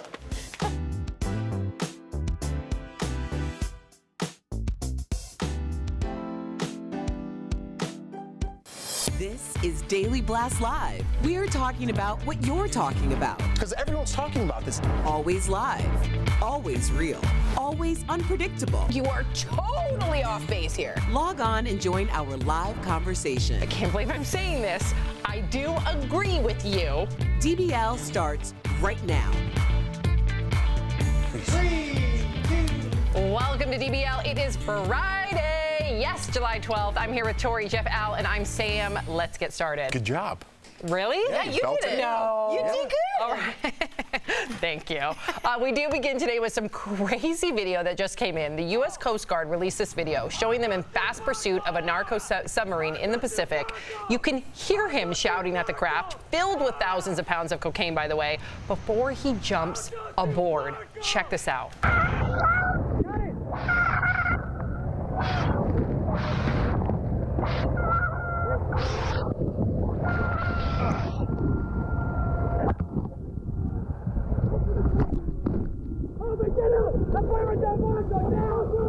Wow. I'm turned on. Yeah.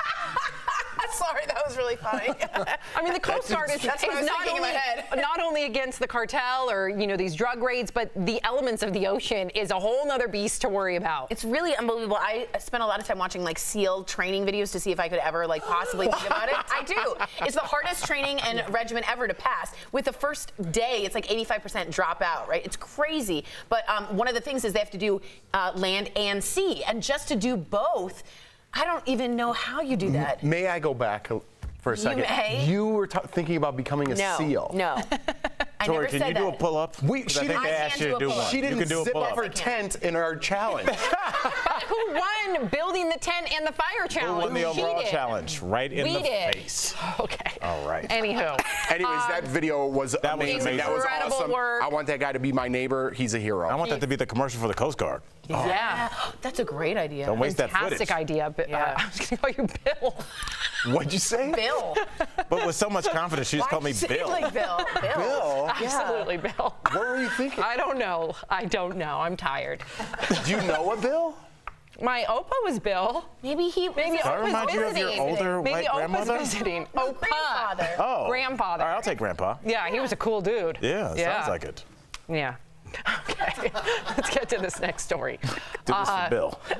Do this for Bill. The president hosted a social media summit at the White House yesterday, but not everyone got along. Check out this fight in the Rose Garden between a right-wing radio host and a correspondent for Playboy.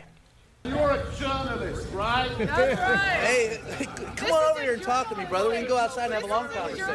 You're threatening me now in the White House. In the Rose Garden. You're threatening me in the Rose Garden. Get him! You are a punk. You're not a journalist. You're a punk. Go home. Journalist, go home. Hey, Gorka, get a job. Hey, just for the record, he'd kick your punk. So if you laughed at that video, that's normal, get it, or you were shocked and kind of gasped and giggled, that's totally normal. I just want to say that this is as embarrassing as it gets. That is steps away from the Oval Office. That garden has been used to have Middle East peace talks and have handshakes that have never happened before.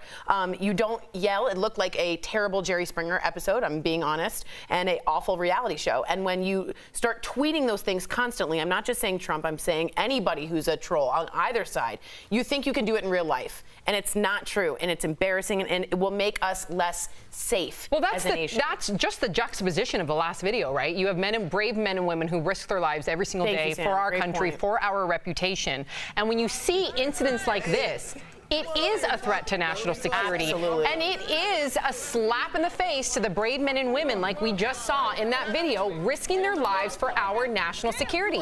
How is this even acceptable? Because he has a pocket watch on. Yeah, why is he from 1891? I don't get how people can have that kind of cognitive dissonance where they can look at a video like we just saw with the Coast Guard and not understand that the people in the Rose Garden are elected to represent them, and how disrespectful that is. I just don't understand why there's not the same outrage when we see things like that. It puts our men and women. It's entertaining. I'm being honest. It's a show. Yeah, I think you're right. It's one of the most viral videos today. It's so entertaining. It's a reality show. And many of these, people that we just saw there, within the White House, Gorka, a former White House staff member, has blocked many of these people, many of these journalists on Twitter. So that's a situation too that I don't think is acceptable. I don't care what side of the aisle you are on. You can't just be a White House official and be blocking journalists on Twitter if you don't like what they're reporting about you. And in fact, the courts just said that President Trump can't block anyone on Twitter because it's against their First Amendment rights, and he's their constituent. So they just came down with that yesterday. All right. Well, wow. All right. Well, chime in, DBL Nation. We do want to hear from you on this one. R. Kelly is back behind bars as we speak. Raquel Villanueva has the details on his latest arrest. That's right, Sam. R. Kelly is now facing federal charges, including child pornography and obstruction of justice. He was arrested again last night in Chicago while out walking his dog. The sex trafficking charges come from Illinois and New York, and they're the latest he's facing. In February, the 52-year-old singer turned himself in after he was charged with 10 counts of sexual abuse. Then in May, prosecutors added 11 more charges against him. Dream Hampton, the woman behind the surviving R. Kelly documentary, reacted to the news, tweeting, "This is the one. It's a wrap. Finally." R. Kelly will remain in jail over the weekend. His bail hearing is set for early next week, and he maintains his innocence. Many are saying that he will not see the light of day after this moment. No, I think it'll be a long time. They said he was walking his dog, as Raquel said, smoking a cigarette. They came out, and he kind of nodded. He knew the charges were there. He knew it was going to happen. It was good. It's time. Yep. Wow. All right. Well, the government might have a serious problem on their hands. A group on Facebook has formed to storm Area 51. That's the highly classified Air Force facility in the Nevada desert, of course. And it's long been rumored to have the remains of crashed UFO spacecrafts. More than 400,000 people have signed up for the raid, hoping to, quote, see them aliens. They've even, if you read the details of this, they've even all described how they're going to do it. They're going to put their heads forward, their arms back, and that's how they're going to enter, all like that. Isn't that the way you used to warm up for swimming? I did used to warm up for swimming like this, yeah. Weird. Yeah, Jeff, I know you're not a fan of Facebook groups and mobilizing. 500,000 people. This is like, it's funny until it's not funny. I mean, if there's 500,000 people that said they're going to do it, 25,000 will show up. I mean, you could have a serious issue on your hands. I mean, this is how riots break out. I mean, I'm assuming these aren't the most stable people. No. And on a serious note, seriously, what if you got these 400,000 people to like say, hey, please remove one of you from the show? That's 400,000 people who want to storm Area 51. Let's be serious. But if they came to a company, they would be taken seriously. Yeah. Very much and these so. are 400,000 people who have I'm assuming not much to do. Well, that's not true. There's actually That's not true? No, there's Okay. actually a lot. I don't know any busy people that signed up for this. There's actually a lot of people dedicated and devoted, many researchers, many scientists that feel like it's a crime against humanity to keep a lot of this information from the public. So they could be one of those very many people that just feel like that the American public and the world public deserves to know what's going on. I don't think they do. I don't think they do. I don't think they do. I think But there some should... people do, is my point. Sam, do you tell Sophie everything? I'm not saying my opinion. I'm saying you can't assume that 400,000 people are just a bunch of yahoos out there. It's some of them might be legitimate Hey, I didn't say researchers that. that You did. feel. Some of them might be legitimate researchers that feel like that it's a crime against humanity to keep all this information bottled up. I just think like sometimes information is kept away from us until they know what to do with it. I appreciate that. Well, I think they're trickling it in. I do too. We should talk about that. I believe you. With all that Navy information saying this is how you should say about a UFO and those Before films it was all you've seen. denial. Like there's the video. There's right no more there. denial. Exactly. But what does it matter if someone from Tennessee signs that petition and they storm it and they find out? What are they doing I there? am not What are saying you doing there? storming Area 51 is the right thing to do. With your head down like a wild ostrich. Like, come on. Ostriches are wild. No, they're not. What about zoo ostriches? There's zoo ostriches. Yes. Have you ever been? That's really kind of the have you whole ever been point of the outside? zoo is that Where am I? things that you can't see that often. Tori signed a petition. I did not. DBL is live. Coming up, a new documentary reveals never-before-heard secrets about John F. Kennedy Jr., the evidence that shows his aspirations for a political future. Plus, a pastor walks into a sex shop. Yeah, it ain't a joke. It actually happened. We'll tell you how a church leader ended up getting fired over the whole ordeal that happened during a work trip. And you, the viewer, are our fifth host. Miley Cyrus says she won't bring kids into this world until we vow to save it. So is climate change reason enough to not have kids? Your comments about that coming up next.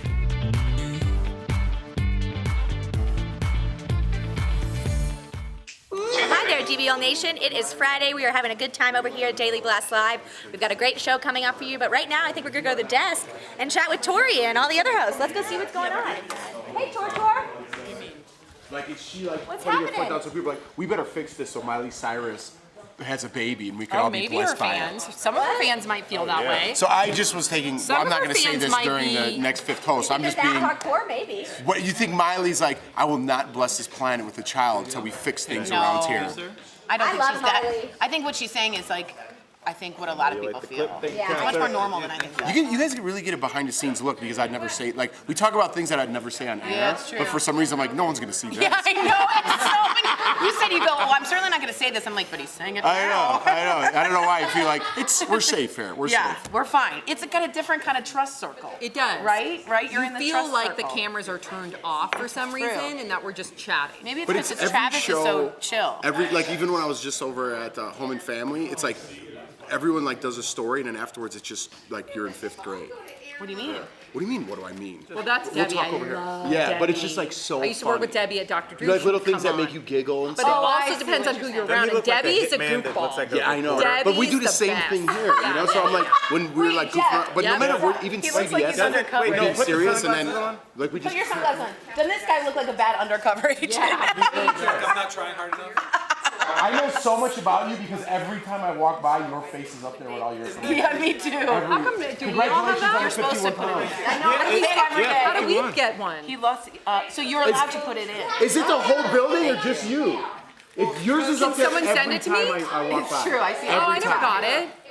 He changed his lifestyle, Oh. his weight, his health. 51 pounds he lost. I'm like, way to Jeff, what go, was the main Jeff. thing that you did to lose the weight? You just took my answer. You didn't see it. What else is on there? Thank you, Kelly Schubert. What else is on there? I talked to him and talked to him. What else? Whatever facts are on Oh, there. your judgment is so insane. What other facts Jeff, are on if I there? not walked in and said congratulations on losing the weight, thank you, a couple of days ago, so I don't stop think that's it. real. Oh, you're right.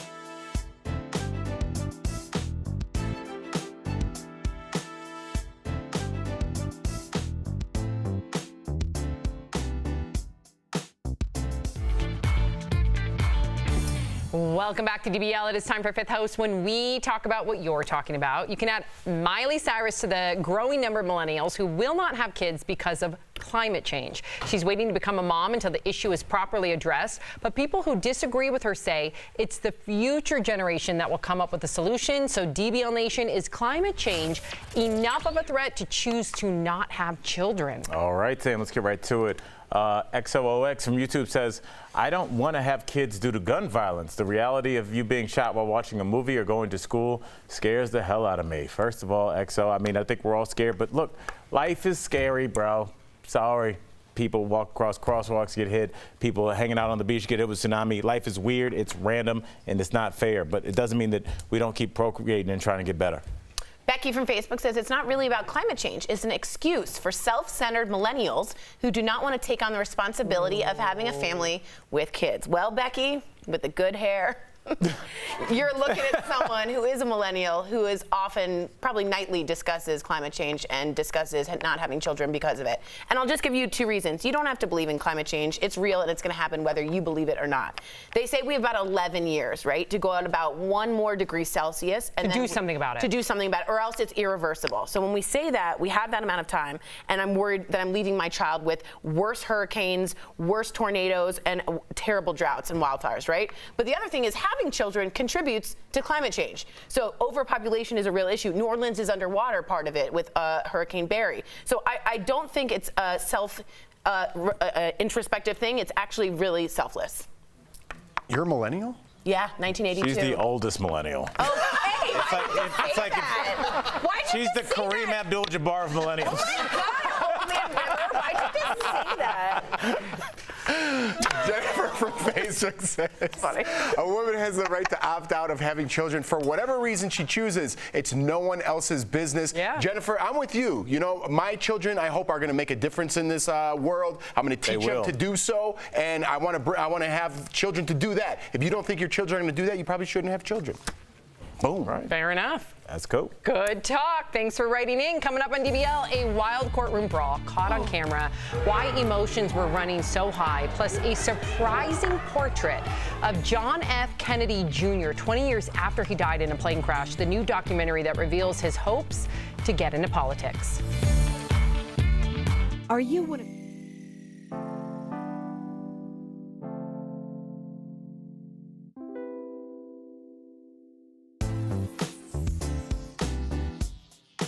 Hi, DBL Nation. Have you seen the new Mulan trailer yet? I know we talked about it on the show. It was coming in hot. Well, it is getting a lot of traction in China. So they have their own kind of Twitter account. It has been viewed or searched for the hashtag Mulan trailer 1.2 billion times. So that kind of gives you an idea of the anticipation over in China. But people are having some trouble with the historical accuracies. I know here in the US, people are a little upset that Mushu, the little dragon, wasn't going to be in it, and then it wouldn't be so much of a musical. Well, they were trying to do that in order to make it a more respectful film. And in that process, it turns out that they might have still gotten a couple things wrong, according to people in China. And one of them has to do with the legend of Mulan, because this is based off a myth that has gone on for centuries there about the North and the South. And they say that in the trailer, it looks more like she is in the southern part when she's supposed to be in the north. So I think this is a good heads up for Disney to kind of listen to what people are saying and still give them time to maybe make slight adjustments to make it as a respectful film as possible. I know I'm excited to see it. Will you be seeing the new Mulan? I am still going to see The Lion King too, even though the ratings weren't that great. I'll let you know what I think. Anyway, I will talk to you later, DBL Nation. Bye.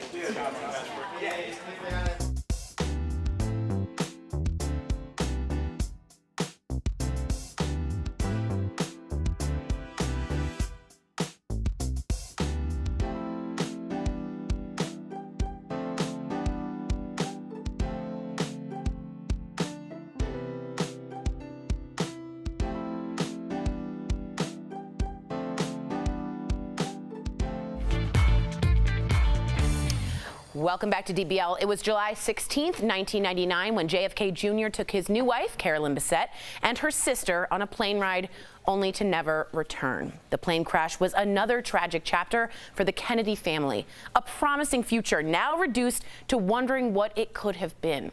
Well, 20 years later, a new documentary promises never-before-heard secrets about JFK Jr. I got the honor of a sneak peek from historian Stephen Gillen, whose book inspired the documentary. That's in today's DBL Spotlight.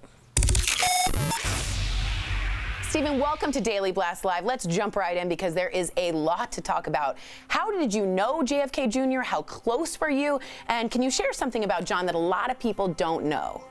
So I met John at Brown University in 1981. I was a graduate student teaching a class in modern American political history, and John was enrolled in the class. That's how I got to know him. And then later we became workout buddies. We used to play racquetball all the time, and I spoke to him on the Tuesday before he died. Now, I've always had a feeling after researching the Kennedys that John didn't really want to be, as you said, the second coming of Camelot, as they call that. And to that point, your book is titled America's Reluctant Prince, which I think is so telling.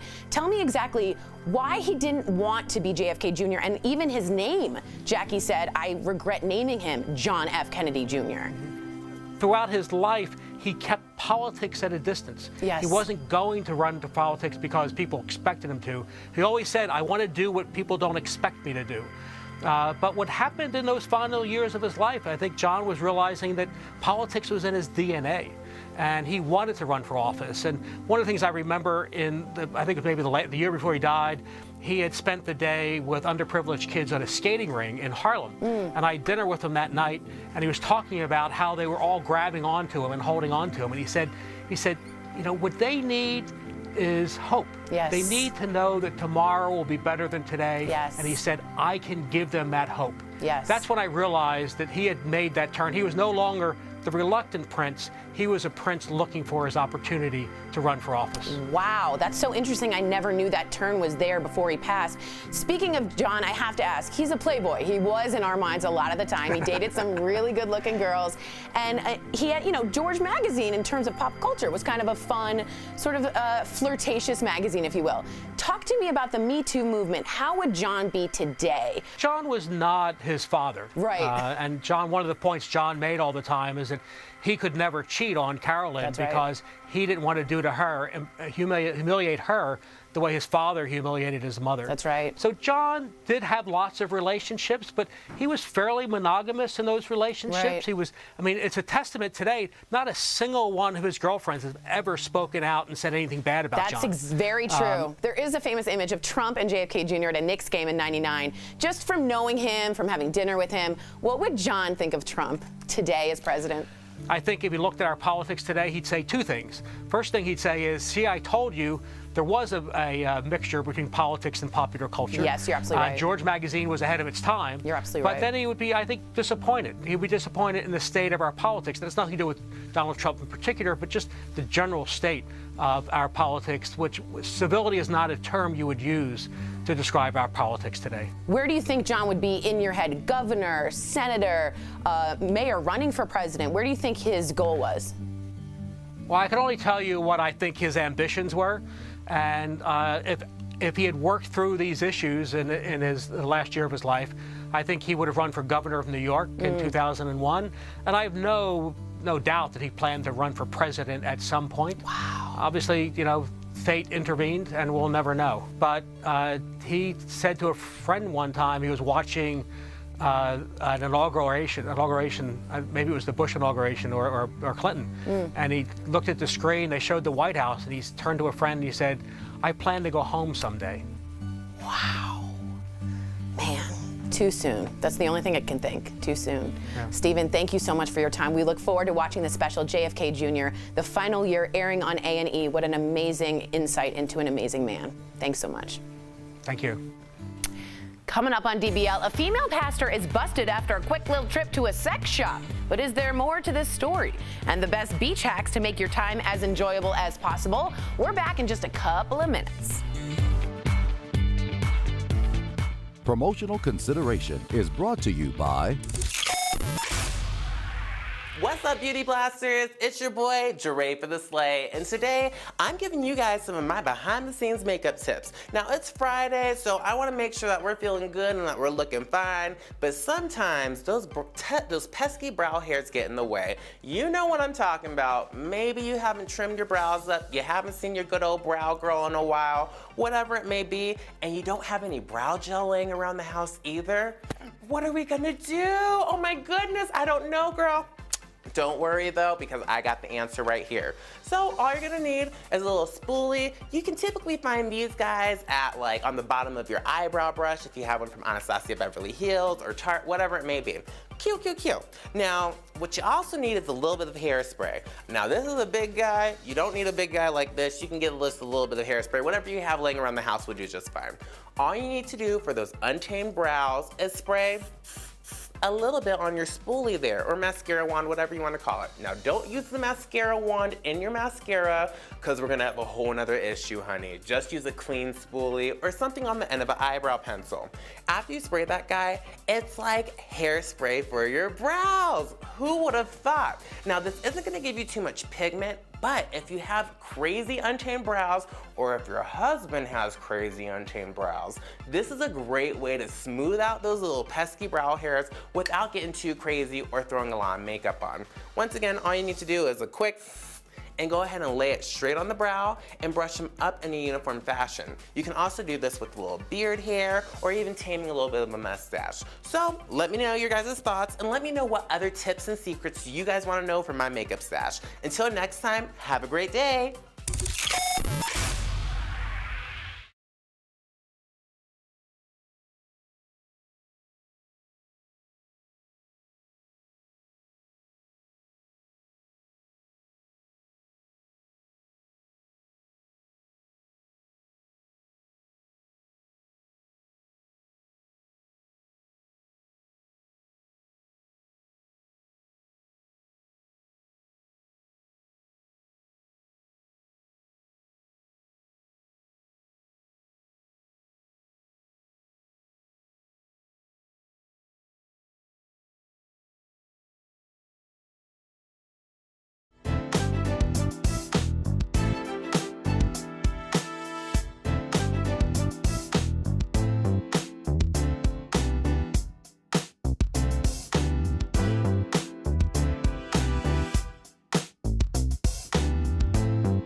Welcome back to DBL. When I think of summer, all I want is a beach. And even though we're out here in landlocked Colorado, I found a remedy. And I've got some tips to make a trip to the beach easier on this DBL Decked Out, presented by Sunset Awnings. Being at the beach is all about sitting back and cooling off. Here in Colorado, that means at a reservoir. No matter what body of water you relax at, I've got some amazing before, during and after tips.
And for more ways to enjoy your summer, call Sunset Awnings at 1-800-507-3152. Wait, guys, am I gonna have to carry this home now? Here's what's coming up next on Daily Blast Live. Courtroom drama when fists go flying. Why were emotions running so high? Then a pastor walks into a sex shop. But it's no joke. We'll tell you what happened when a servant of God mixed business with pleasure. And Oscar-winning actress Diane Keaton shares personal revelations from her love life. What she hasn't done in more than 3 decades. When DBL comes back.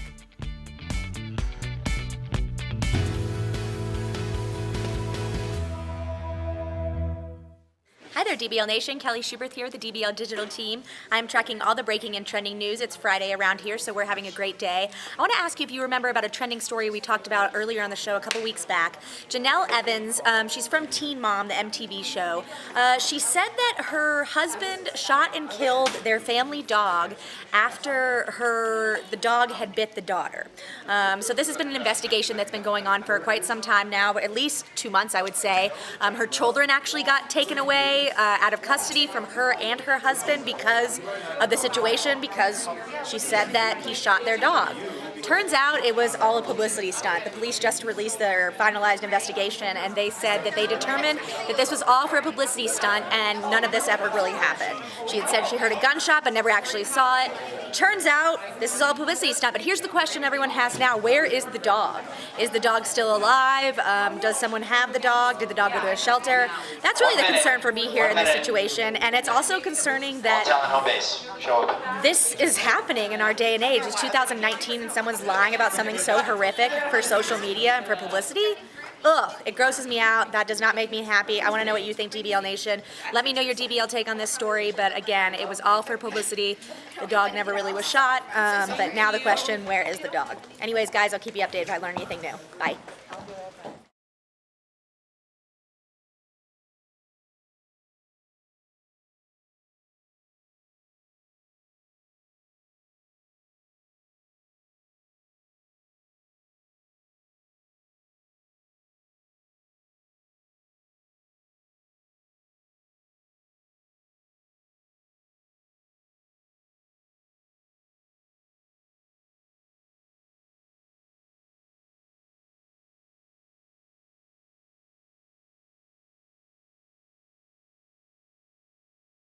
Is Daily Blast Live. We're talking about what you're talking about. Because everyone's talking about this. Always live, always real, always unpredictable. You are totally off base here. Log on and join our live conversation. I can't believe I'm saying this. I do agree with you. DBL starts right now. 3, 2. Welcome to Daily Blast Live. We are live, so let's get right to it. Well, drama in an Ohio courtroom. It was sentencing day for a convicted murderer, and right when the victim's daughter was going to make a statement, her 2 brothers attacked the killer. Police had to tase one of them. Both brothers were arrested, and the sentencing was postponed. So here's the question that many people are asking on social media is, what is the punishment for these 2 brothers? Because everybody can relate to this, right? I don't know what I would do if I was placed in a courtroom. It's almost like inhumane to place someone in a courtroom, but I understand that a lot of people do it for closure. They want to give those final statements. They want to see this person put behind bars, but it is a very volatile situation. So what should that punishment be, considering that we all understand where this is coming from? Well, it's actually constitutional that you're allowed to see the people that you're accusing and that they get to see you, because in England, it could be cathartic, in right? England, they didn't get to do that. So this was part of the Constitution, absolutely. A major thing here is order in the court. And order in the court is something that they take very seriously. So even if someone is convicted, there isn't a clapping. You can't cheer. You can't sigh. You can't yell. So, but then you also feel bad for the other side. So to me, I say contempt of court, maybe a fine, because you do want to keep that order in the court. You need a precedent, but you don't want to jail people who are really grieving like that. I mean, I have that's so even much empathy that's more for that. salt in the wound, right? To have 2 more of her siblings then placed into jail. This is when we need to use our hearts over like what we read in the written text, because the law was meant to apply to human beings, and every human being, I don't care where you're from and what your background is, can understand where these men were coming from, and people that have to sit 5 feet away from somebody that's brutalized somebody that they loved. So I think that, you know, time served, whatever kind of way the legal system says slap on the wrist, I think we can all move on. It's not like showing up every week and doing this. What would you do? I know that you lead with your heart. Yeah, I mean, it's a terrible answer and people shouldn't do this, but I would probably do the same thing they've done. Right. You know, so. Yeah, well, our thoughts are with them, and we understand it. We really do. A New York City church fired a female pastor after a trip to a sex shop. Yep, this is Dr. Amy Butler. She was the first woman to lead her congregation, but in May, she took 2 assistant ministers to a sex shop in Minneapolis. She reportedly bought one of them a $200 bunny-shaped sex toy. One of them filed a complaint. The church didn't renew Amy's contract, but so there's 2 sides to the story. Her supporters say she was let go after speaking out about sexual harassment. So she believes that she was retaliated against for that sexual harassment claim against one of the former councilmen at that church. But then you do have to think about, even if she, according to the witnesses, she said, you don't have to come to this sex shop with me, but if you want to come along. But then people are bringing up, even if she did say that and tried to cover her bases, there's still a dynamic of power, right? You're still a boss. Yeah. So have you ever felt pressured by a boss, even if a boss told you don't have to do a certain thing?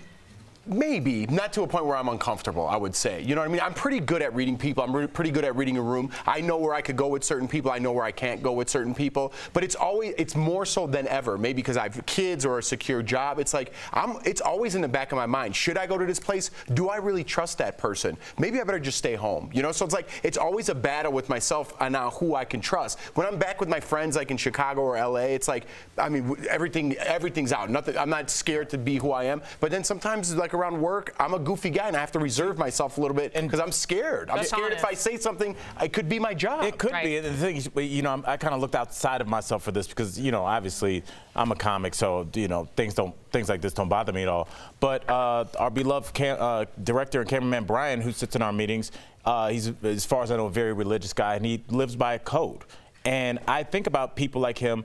If he was ever asked by a boss to, hey, Friday, it's my 40th birthday, we're going to a strip club, I am assuming he would not be down with that. But then you're putting your employees in a position of, if he says no to that, you're putting him in it could affect his career. So I think when you put employees in situations where you're kind of, even a bar, some people are not with that. Some people are sober. It's true. So I worry about this. Anything outside of work, I think agree. is very... And it's not fair because a lot of things do happen outside of work. When you bond with certain people, that does give you an advantage. It so absolutely it's not fair. does. But don't It's called networking. It's just funny that we're talking about this now and people are getting it now when so many, and I don't want to harp on it, but so many women have had to do this for so long that it's like, oh yeah, how many times have I gone to dinners with people because I felt like it would advance my career, or watch something on YouTube that was like really inappropriate and stuff like that. I'm a comic too. It doesn't bother me, but it's funny that now everybody's seeing it because it happens constantly. And this is a female that did this to her subordinate. So you know what? It can go both ways. Yeah, absolutely. So Power interesting. doesn't care about gender.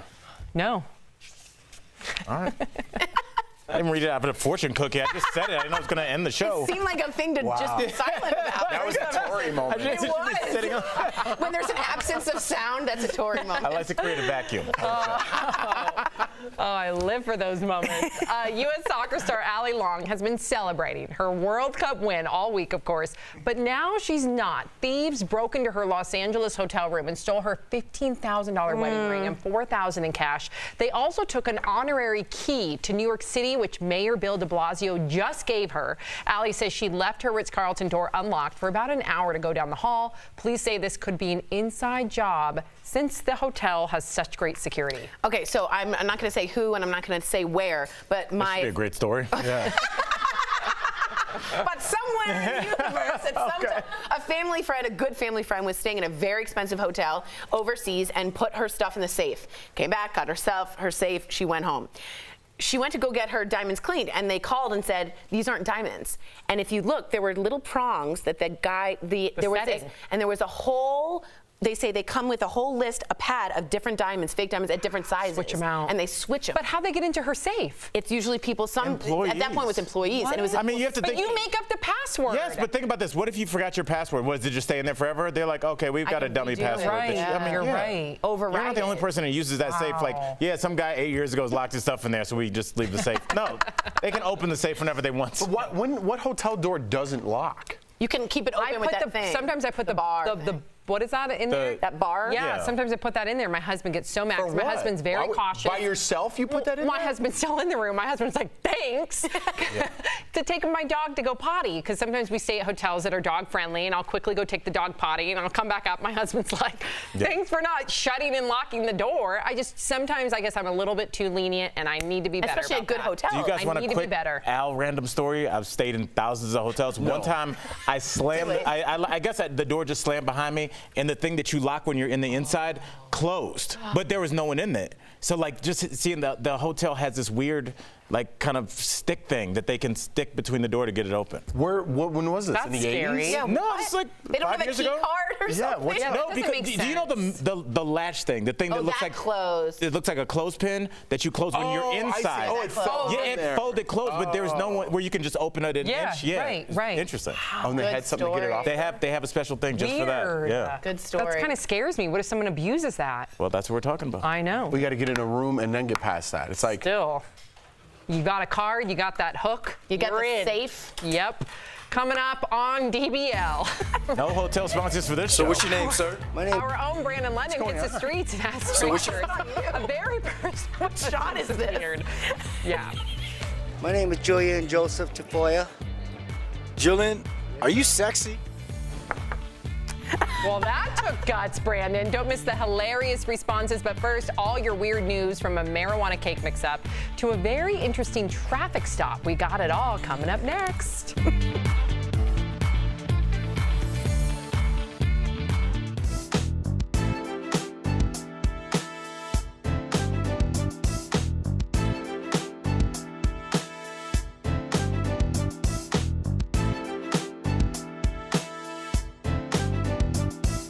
Oh, hold on. Let's get back to this. Now, can you Google hear it, that, Kelly? Al? Kelly, you Google it. She is not a millennial. Kelly Am I a said. millennial? So someone is challenging my millennial And it's status. not me. And it's not you now. I know I'm a zennial, which with an X. I'm on the edge, but I thought it was from 1980. I'm 1982. So I am a millennial. You're what? Mad. Okay, let's read some. I am. Are you gonna come? Oh, can I say it? Can I say it? Yeah. All right, our own Al Jackson is DJing Do that. tonight from 6 to 9 at Shag Lounge. And guess what his awesome that's DJ part name of the is? Are you guys ready? Come a little closer, Travis. DJ. Wait, before I say it, I want to make sure I have it right. Do you know it? No, but I have to promote something too. Okay, hey, Al, what's your name? DJ Fat Spartacus. Spartacus, DJ Fat Spartacus. I thought I was gonna say DJ That rolls Fat off the tongue. Socrates. I thought that's not it, is it? It's not Play-Doh. Anywho, if we have a better suggestion, maybe DBL Nation, like John Venturini, maybe hint, you could write in with a suggestion. But DJ Fat Spartacus will be DJing tonight at the Shag Lounge in Denver, 6 to 9. If anyone's interested, that is Al Jackson. Also, I want to promote this for my buddy. Remember, I went away to Los Angeles a couple weeks ago, but I went there for this thing called the Local Traveler in Thailand. If you guys remember, Libby Vinzik from Survivor did it. So now she's finished with her trip, and it's on Amazon Prime. If you guys want to check it out, so we went there to check out the screening for it. It's really good, really well done, and you see a lot of Thailand. If you ever think about traveling there, definitely look this up because she's living with the locals. Yeah. So if you have Amazon Prime, check it out. It's called The Local Traveler in Thailand. That's Now, he's just awesome. going to keep doing stuff like that.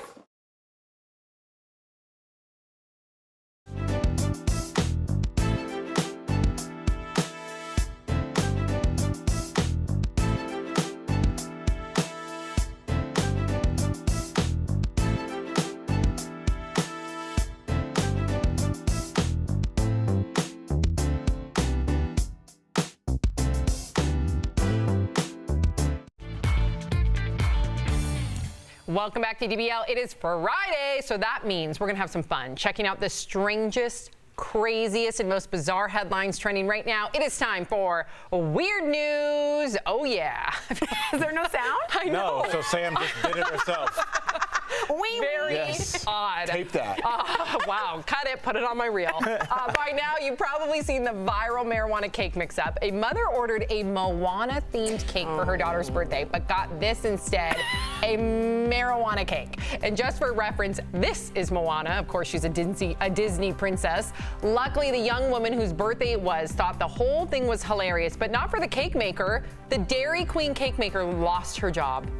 Yeah, she said, quote, I don't find this funny at all. So it takes the buzzkill right away. She thought she got fired. The Dairy Queen woman, she got It was a fired. miscommunication. But who said it wasn't funny? The Dairy Queen worker who got fired said it's not funny. Because it's a viral hit right now and everyone thinks it's hilarious. So she responded, I don't think it's hilarious. I lost my job. But what about if the person didn't care? Why would she lose her job? Because Dairy Queen's is a family company. Big corporation. Why do they have pictures of marijuana leaves? I think she might have brought that in. She didn't. That was too good. That was just like. And is that a stoned pony? What is that? She didn't draw that marijuana leaf.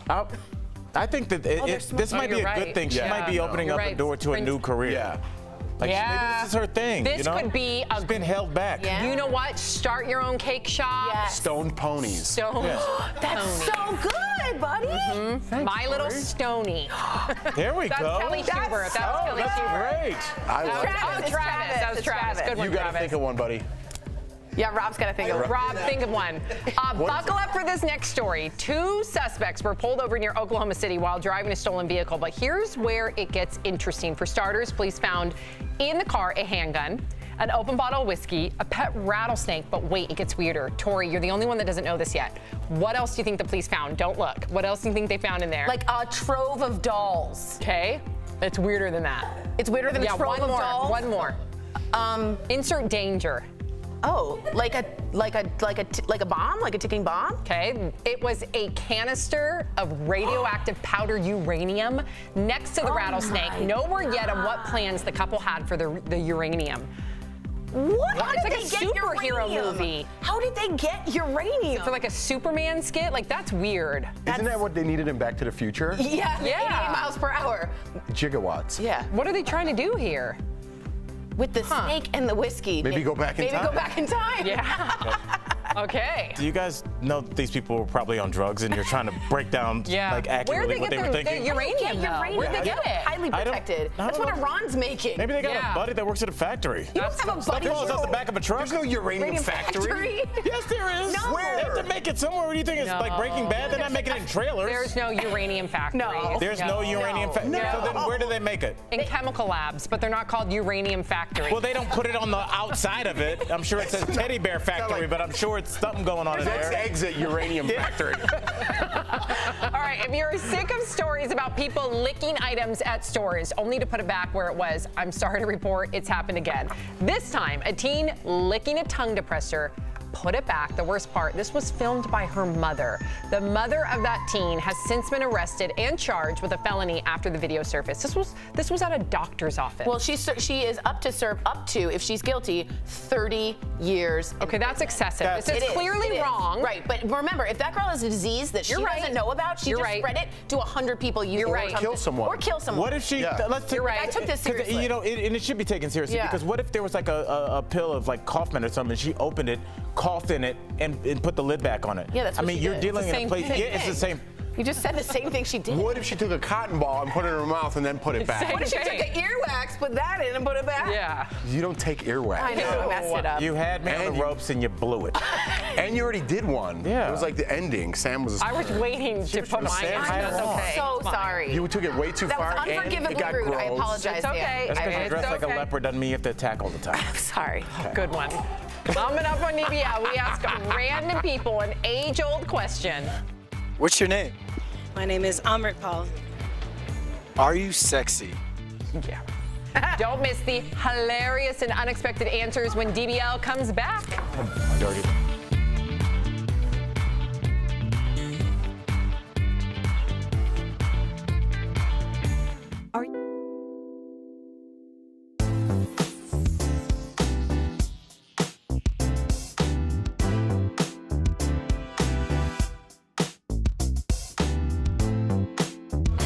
Hi Hi, DBL Nation. We're back again with another Stranger Things story. Another one. Yeah. So again, Stranger Things, if you haven't heard of it, is the hit show on Netflix. It broke some records last week with like millions of views, but apparently 7-Eleven had some sort of deal that inspired fans to kind of go Here, with it. I can give you some details. Give me the details. I can give you some Break it details. down for So, us. yesterday was 7-Eleven, guys, and you know what that means? Free Slurpees. Now, I unfortunately missed out. Raquel, did you get some Slurpees? I have a weird thing about sugar, so no. Yeah, I hear you. I'm trying to cut the sugar myself, y'all. But anyway, they were giving away free Slurpees, and a lot of people all over Twitter were calling it Alexei Day. Now, Alexei is a character from the new season. He's a Russian scientist that they befriend in the season, and his favorite thing in the whole wide world is Slurpees. Cherry Slurpees is specific, but they get him a strawberry one because he's cool with that. So everybody on Twitter was posting like Alexei Day for this character.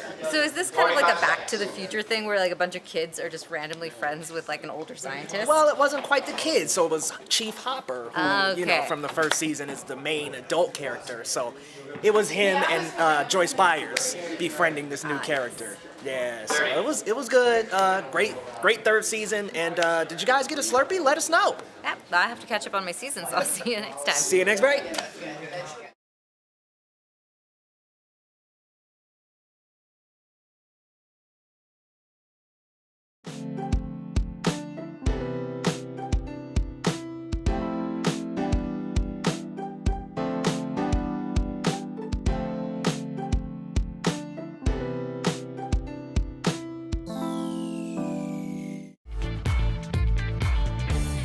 Welcome back to DBL. It's time to answer the question that's plagued mankind for years. Are you sexy? That's right, you heard me right. Are you sexy? Check me out in this romper. Am I sexy? The answer is obvious, yes I am. When you look in the mirror, do you say to yourself, need some work, bro? Or do you say, damn, I look good? Well, we sent our own Brandon London into the streets to ask this very serious question, are you sexy? Whoa. Yeah.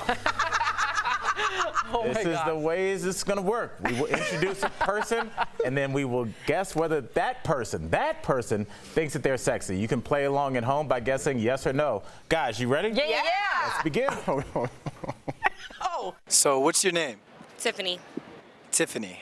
Are you sexy? Ooh, she Yeah. fierce. I hope she says yes. And she's got a Smokey the Bear. She's a little Yeah. She's like, watch out. 100% yes. Good one. Good one. That was good. All right, let's see what she says. Of course, yes. Because I'm sexy because look at me. Speaks for itself. Yes, honey. She kind of lost. I don't like that. Like, You know what, you know Al? how we She's do. on camera. You know that it's a little nerve-wracking. Get over it. She was sexy though. She was. All right. She is. Let's see the next contestant. Good job, Al. So, what's your name? I'm Karen. Karen. Are you sexy? Yeah. I hope she says yes. I hope she honestly I feel says like yes. she's going to be modest. She's going to say no. I think she's going to say no because Yeah. she's modest, but she's Right. beautiful. You're absolutely right. I say everyone says yes. I just think she's modest. I think she's gorgeous, but I Yeah. think she's gonna go the modest route. Let's see who's right. I don't think so. Why aren't you sexy, Karen? Because I'm from Canada.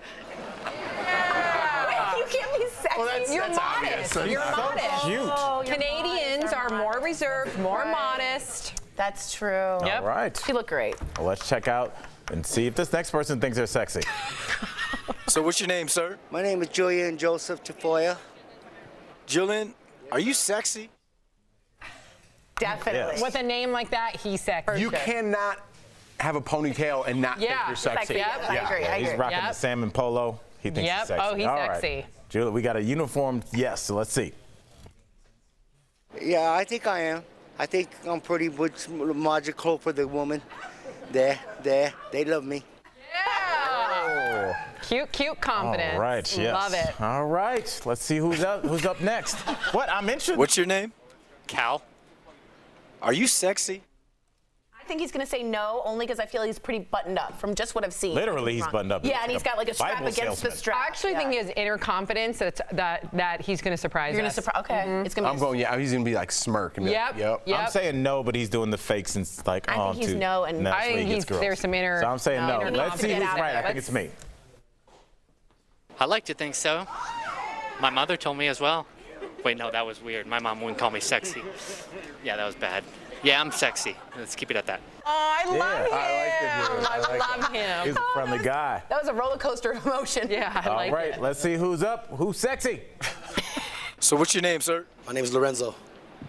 Lorenzo, are you sexy?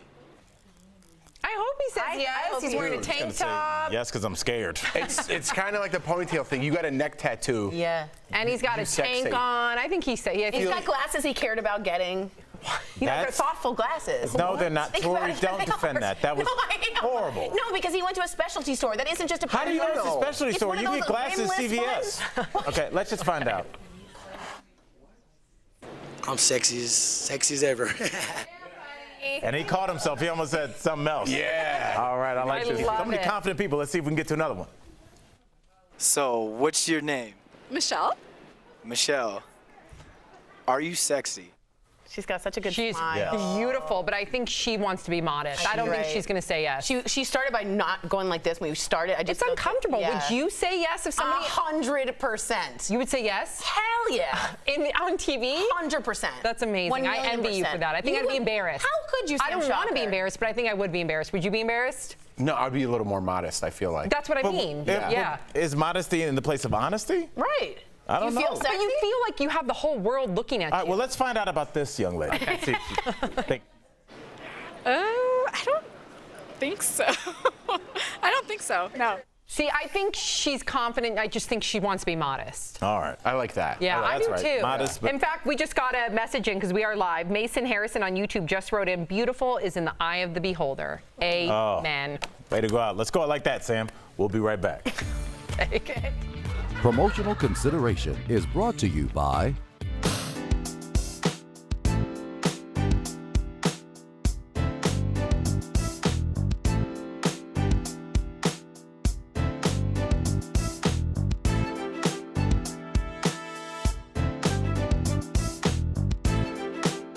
When Al moderates it feels, he's like it's a jazz because it's this. Da-da-da-da. It's like you don't know when the drop's coming. You don't know when you're gonna go into a corkscrew. I don't know when I'm doing the thing. It's like he goes just like you better buckle up. And Al's moderating. It's the best because he gets like these. He misses a word and gets awkward pause, and he's like, "Sexy ladies," and that's what I'm talking And then about. I'll go. Everyone has their like own little quirks. You know what I mean? Totally. Everyone has their own. Totally. Do it again. Because you always rock and do things like, and then you do things big, like, who y'all? That's right. And what do we know about this? That's When he misses a word, because I feel sexy. And you know he's had a couple of drinks when he goes like this, and that's the way it is. He reaches He like out. reaches out for you. I love it. It's my favorite. All right. And that's how you co-host a nationally syndicated news and talk show.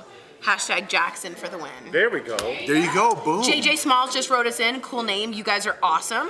And when he says you guys or she says you guys, I know I'm included in that. Right? Question. How do you know she's a she? I don't know if it's a she or he. I said both. No, you didn't. You said.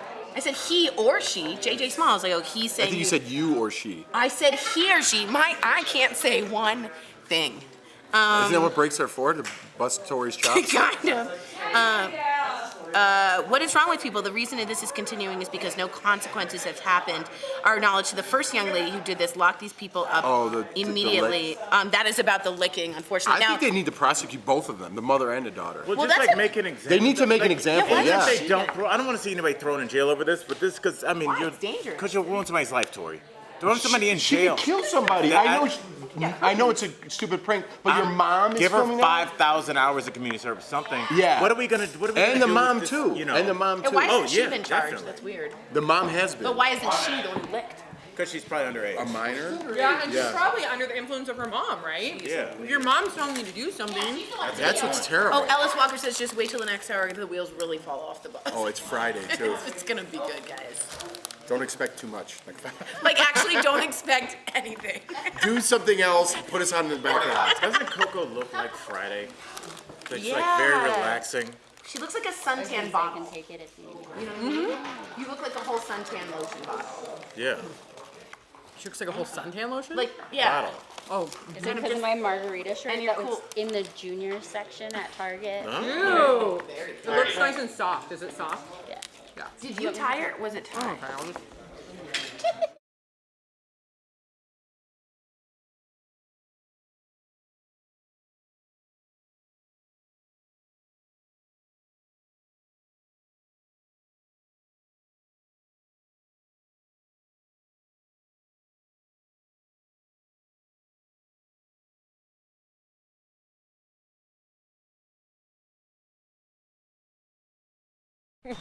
Welcome back to DBL. We love sharing your comments. Huh, Al? All right. We do. We have Bethany G from Twitter. She says, at Tori Shulman, you're not a millennial. Oh, I am a millennial. Silly.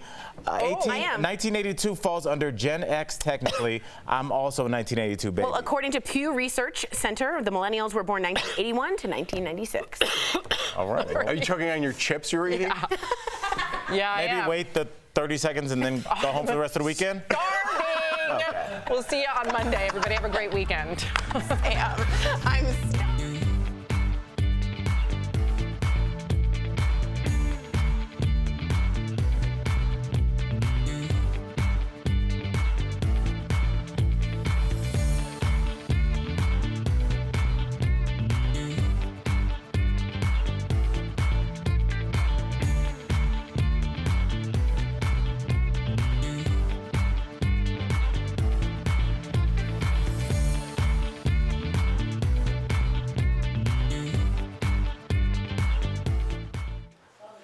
Hi there, DBL Nation. Happy Friday. It's Kelly Schuberth here with the DBL Digital Team.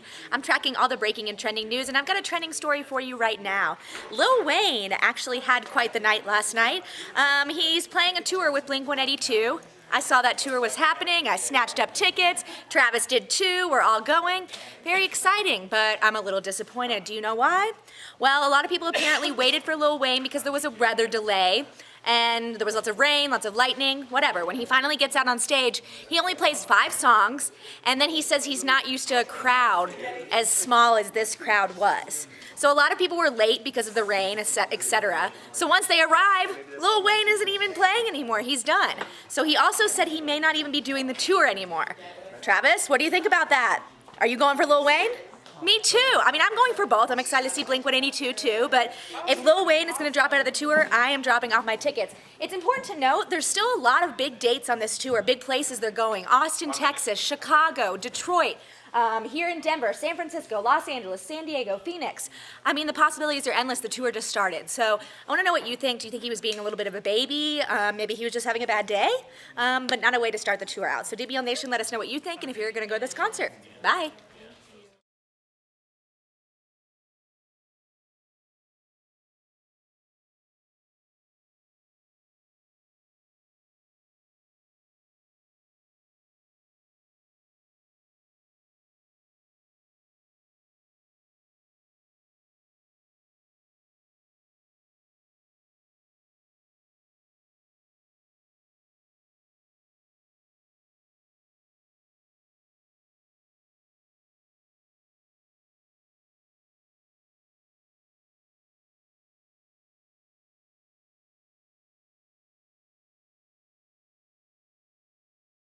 Is Daily Blast Live. We're talking about what you're talking about. Because everyone's talking about this. Always live, always real, always unpredictable. You are totally off base here. Log on and join our live conversation. You think this hair just naturally stays like this? DBL starts right now.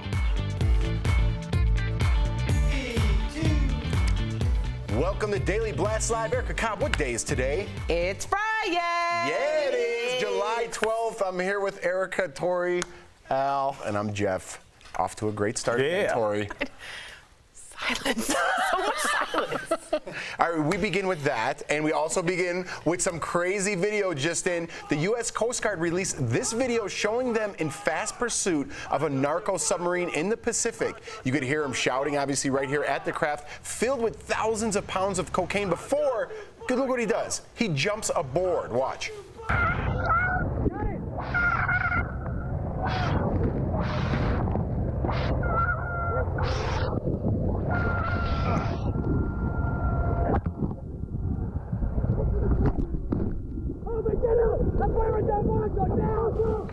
Kind of turned on.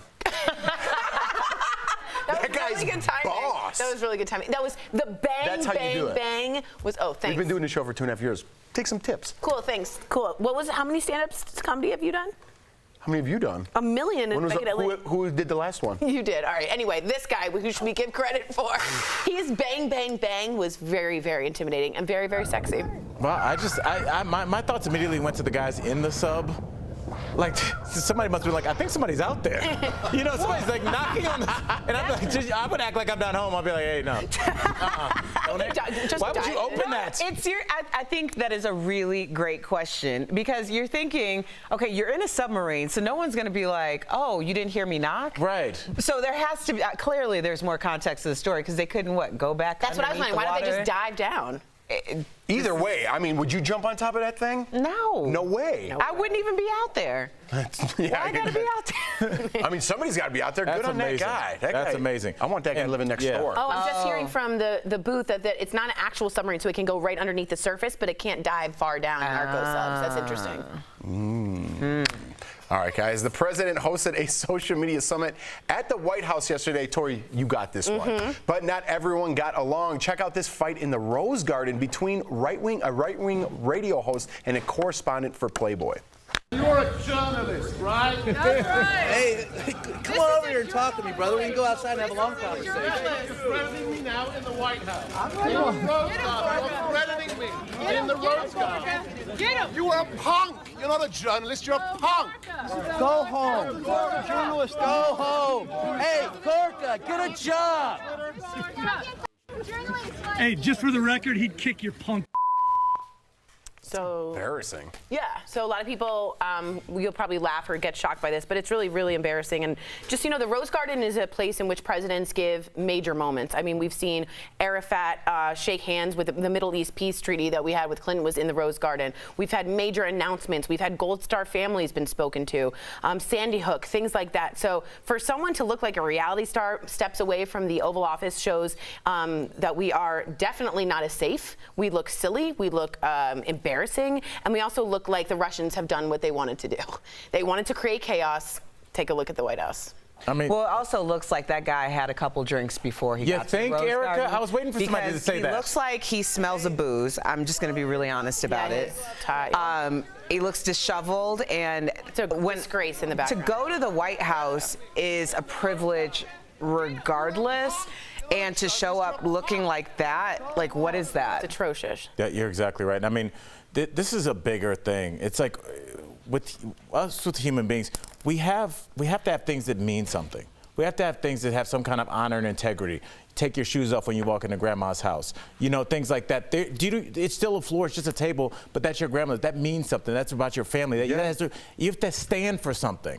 And now our country is just like, we're just one big hilarious meme. This will go become a meme. Show. There'll be a frozen shot of that guy. Hey, when your stepdad shows up drunk to your soccer game, we'll all laugh. But you know who else is laughing? All the world powers, all of our enemies, and all of our allies. So I hope this is hilarious to everybody because it's the same breath that we say shout out to our troops and brave men and women. We send them out there, and then we have a clown show going on back home. So yeah, jump on the back of a submarine. We'll have two drunken morons fighting in the backyard of the White House. Yeah. But you said something, we have to stand for something, and the follow-up to that or you'll fall for everything. Yeah. And that's what's happening on a daily basis. People constantly falling for every single headline, every single clickbait, anything that is intentionally put out specifically to them because we know how Big Brother works on our phones. Right.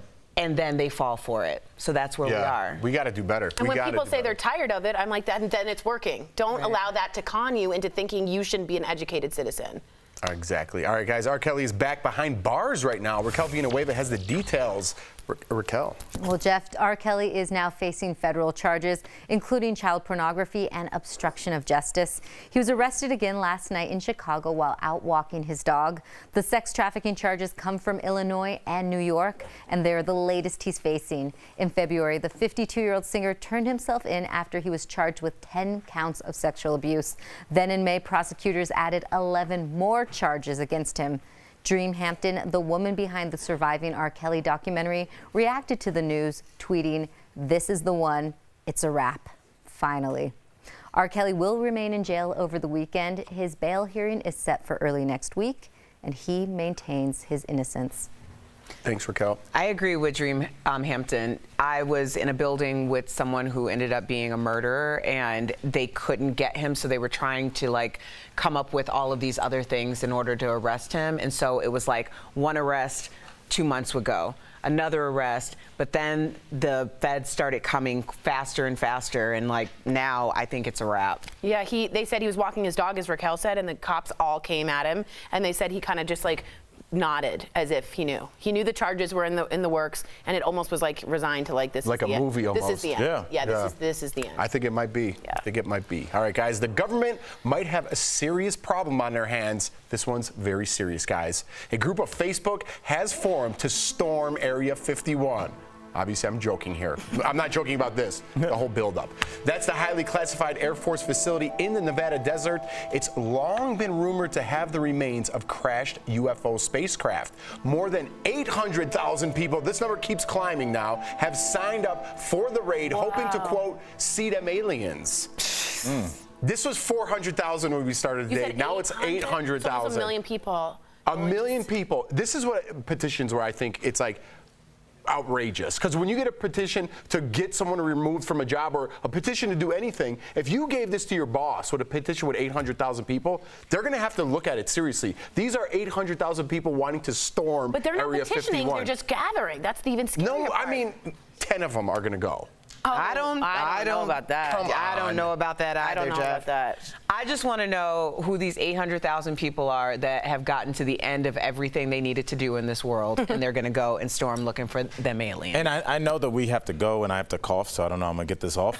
But honestly, you know, this is where we are when we start giving credence to conspiracy theorists. When we don't shoot them down, when the anti-vaxxers come, when the flat earthers come, when the chemtrail people come, and we kind of entertain that nonsense, that's where we get to 800,000 people being like, the government's listening to us through the radio, and penguins are really alien, like all these things, and we kind of laugh at it until it's at your front door. Wait, hold on, Al, because we just have breaking news. Someone in this room actually signed the petition. Who?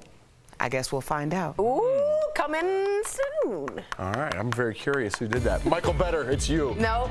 All right. DBL's live and coming up, a new documentary reveals never before heard secrets about John F. Kennedy Jr., the evidence that shows his aspirations for a political future. Plus, a pastor walks into a... Oh, I ruined the joke. Yeah, you did. Try it again. Walk. No. All right. Well, we'll tell you how a church leader ended up getting fired over an ordeal that happened during a work trip. I'll tell you the joke at the break. And you are a fifth host. It's still going? Because you're the viewer. Miley Cyrus says she won't bring kids into the world until we vow to save it. So is climate change reason enough to not have children? I want to find out. Your comments on that and a lot of other things are next.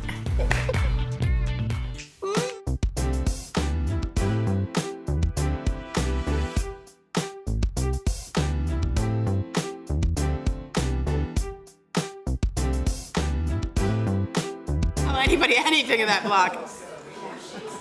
I guess it's Friday. Are we on? I'm about done. Oh, great. All right, Tori, do you have any comments you want to read? Or do you want to talk about how that you're not a millennial, or we'll discuss that later? No, I was proven right on that. I do want to say this, Married to the Movies, I really thank you for bringing this up. Do people realize this is why Tylenol was sealed back in the 80s? We're going to get to a story. Oh, that's right. We haven't gotten there yet. Okay. Just been sitting in this chair. But it was I was going to bring that up. It's a great point. So Married to the Movies, we'll get to that point afterwards.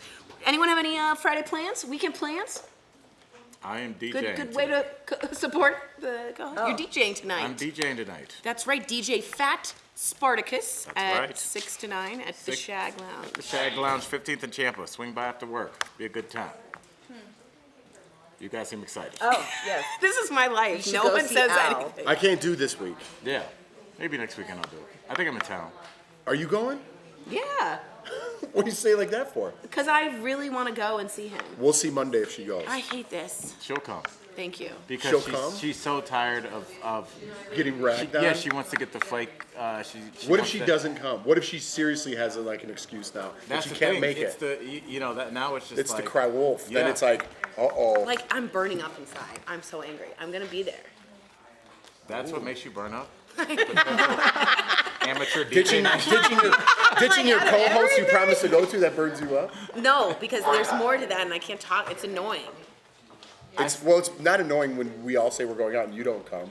This is random, but like at least once a month, like, when I'm just standing in the security line at the airport, I just start laughing because I think about when Jeff said that the Ghostbusters with women wasn't good, and everybody booed, and he goes, "We just saw a baby fall out of the back of the car, and no one made a noise." Everyone gasped when I said it. When you said, and then you. Ghostbusters 2 sucked. That killed me.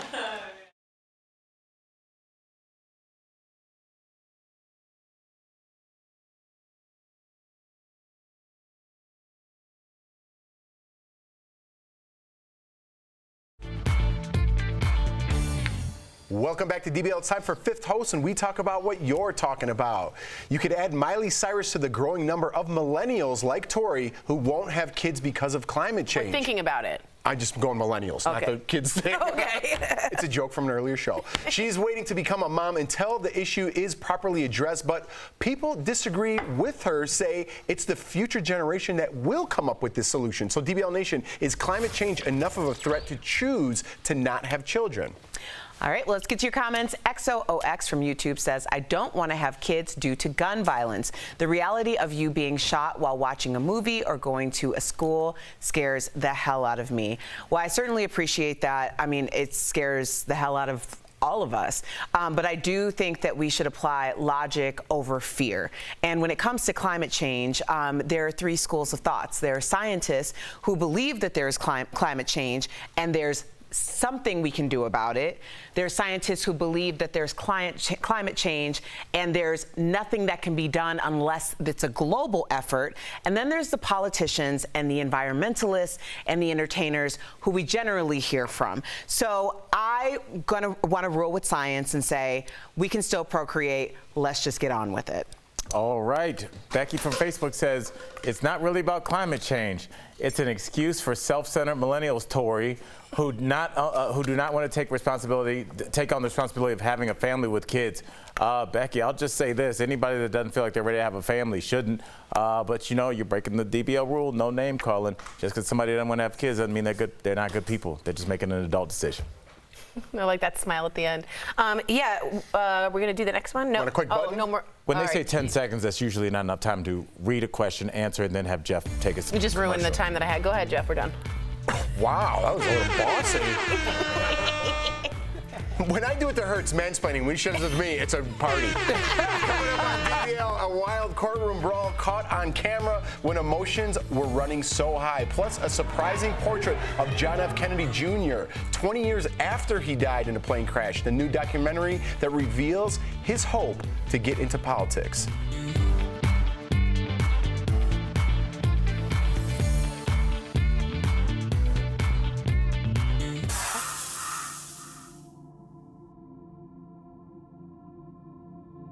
Melissa and Tonic, welcome to Daily Blast Live. Look at Tonic, taking a little snooze, a little cat nap, if you will. Melissa, you have a show of trained animal actors called The Ultimates, and you have done shows for GMA and Animal Planet. So tell us, what brought you to Pet Sematary, which is, by the way, one of my favorite horror films of all time? Probably one of the biggest things I'll do in my career is the iconic character of Church. But I mean, it certainly was the live show that brought me to Pet Sematary.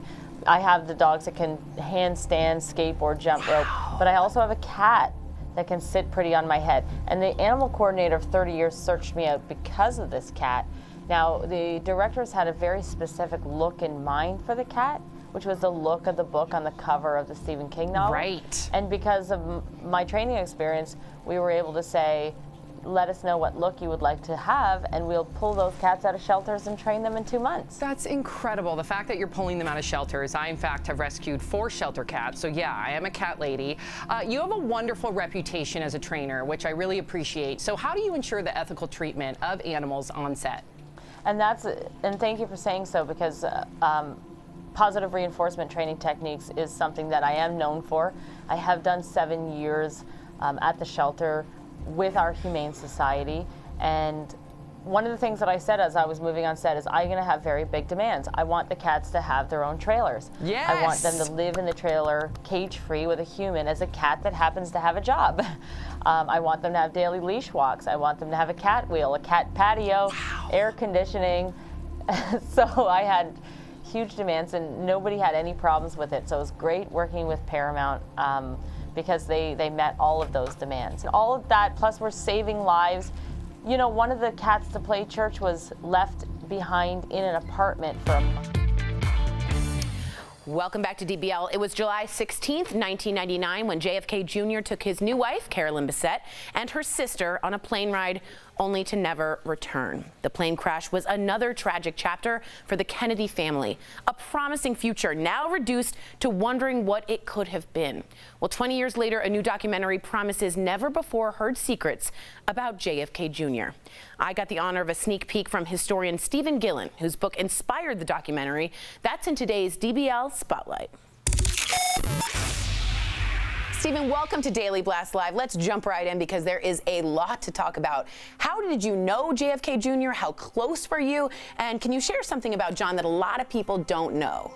So I met John at Brown University in 1981. I was a graduate student teaching a class in modern American political history, and John was enrolled in the class. That's how I got to know him. And then later we became workout buddies. We used to play racquetball all the time, and I spoke to him on the Tuesday before he died. Now, I've always had a feeling after researching the Kennedys that John didn't really want to be, as you said, the second coming of Camelot, as they call that. And to that point, your book is titled America's Reluctant Prince, which I think is so telling. Tell me exactly why he didn't want to be JFK Jr. and even his name. Jackie said, I regret naming him John F. Kennedy Jr. Throughout his life, he kept politics at a distance. Yes. He wasn't going to run into politics because people expected him to. He always said, I want to do what people don't expect me to do. But what happened in those final years of his life, I think John was realizing that politics was in his DNA. And he wanted to run for office. And one of the things I remember I think it was maybe the year before he died, he had spent the day with underprivileged kids at a skating ring in Harlem. And I had dinner with him that night, and he was talking about how they were all grabbing onto him and holding onto him. And he said, you know, what they need is hope. Yes. They need to know that tomorrow will be better than today. Yes. And he said, I can give them that hope. Yes. That's when I realized that he had made that turn. He was no longer the reluctant prince. He was a prince looking for his opportunity to run for office. Wow, that's so interesting. I never knew that turn was there before he passed. Speaking of John, I have to ask, he's a playboy. He was in our minds a lot of the time. He dated some really good looking girls. And he had, you know, George Magazine in terms of pop culture was kind of a fun, sort of flirtatious magazine, if you will. Talk to me about the Me Too movement. How would John be today? John was not his father. Right.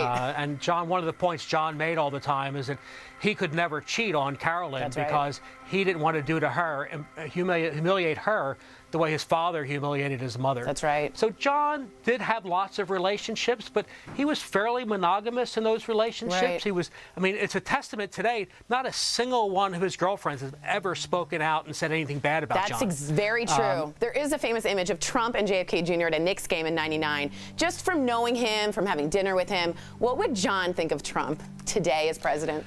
I think if he looked at our politics today, he'd say two things. First thing he'd say is, see, I told you there was a mixture between politics and popular culture. Yes, you're absolutely right. George Magazine was ahead of its time. You're absolutely right. But then he would be, I think, disappointed. He would be disappointed in the state of our politics. That's nothing to do with Donald Trump in particular, but just the general state of our politics, which civility is not a term you would use to describe our politics today. Where do you think John would be in your head? Governor, senator, mayor, running for president? Where do you think his goal was?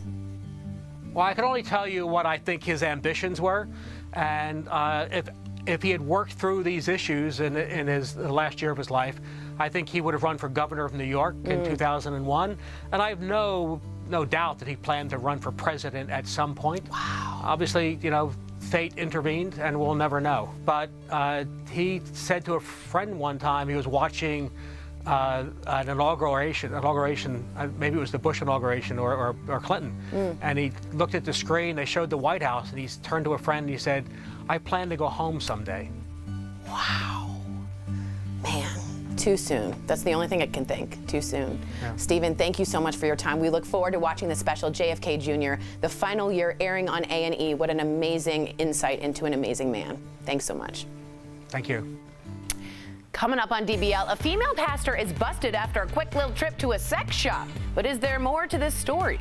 And the best beach hacks to make your time as enjoyable as possible? We're back in just a couple of minutes. Promotional consideration is brought to you by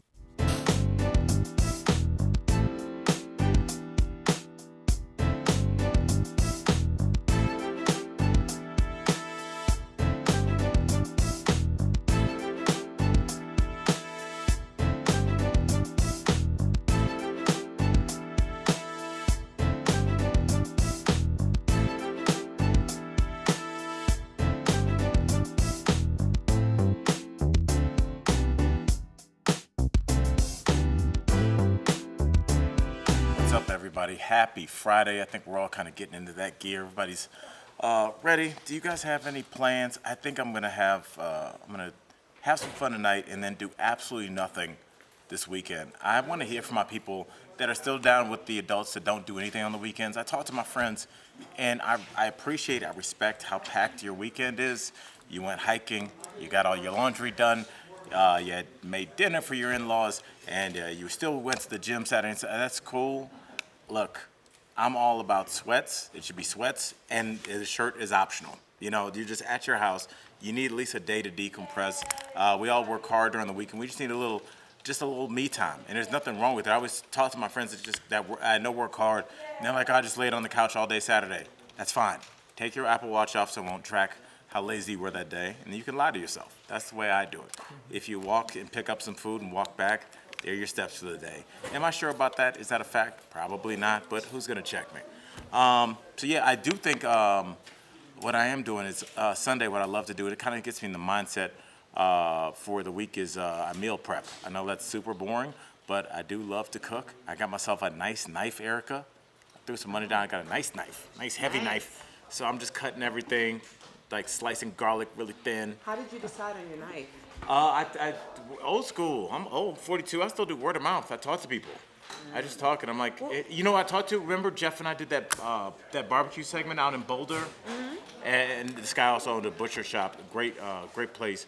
And he was talking to me about like what kind of knives that like an amateur cook would use, you know, because a real chef has like an $800 knife, which I don't need. I want to know from DBL Nation, what do you think the best knives are? Like what sets? Because I have to get knives for my home because my brother is coming to town. Well, actually, my whole family's going to come to town for Thanksgiving this year. And I was noticing at my parents' house that the knives were super sharp. And I only noticed that because my knives are super dull. Yes. And they were sharp because my brother, who was on MasterChef, so he's like a little bit more than a novice chef, brings a knife sharpener with him and was giving my parents, like basically shaming my parents for having dull knives. So I cannot have him come to my home. Jeff's a chef. Do you sharpen your knives? Oh yeah. Yeah, people that have knives, like I'm really into. I like YouTube how to clean my knife. Like I treat mine like a newborn. You need a sharp knife. Yeah. It makes things so much better. I was asking what type of, like what brand or what type of set, because I have to get I can have my boy Dave Hadley, who did the shoot with me at my kitchen and with Brandon.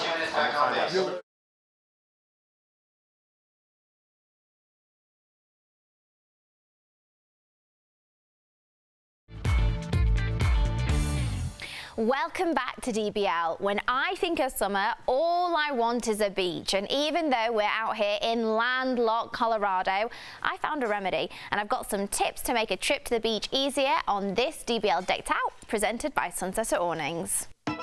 Being at the beach is all about sitting back and cooling off. Here in Colorado, that means at a reservoir.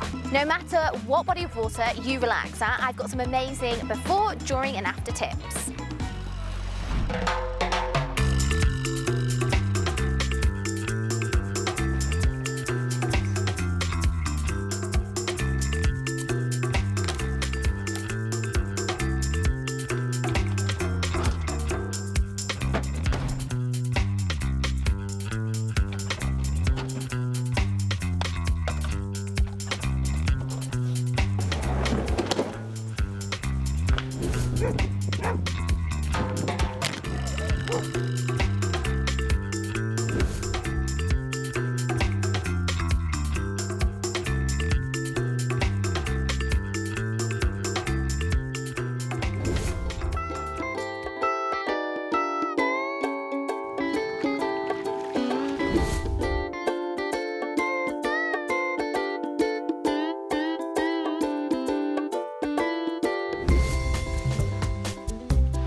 And for more ways to enjoy your summer, call Sunset Awnings at 1-800-507-3152. Wait, guys, am I gonna have to carry this home now?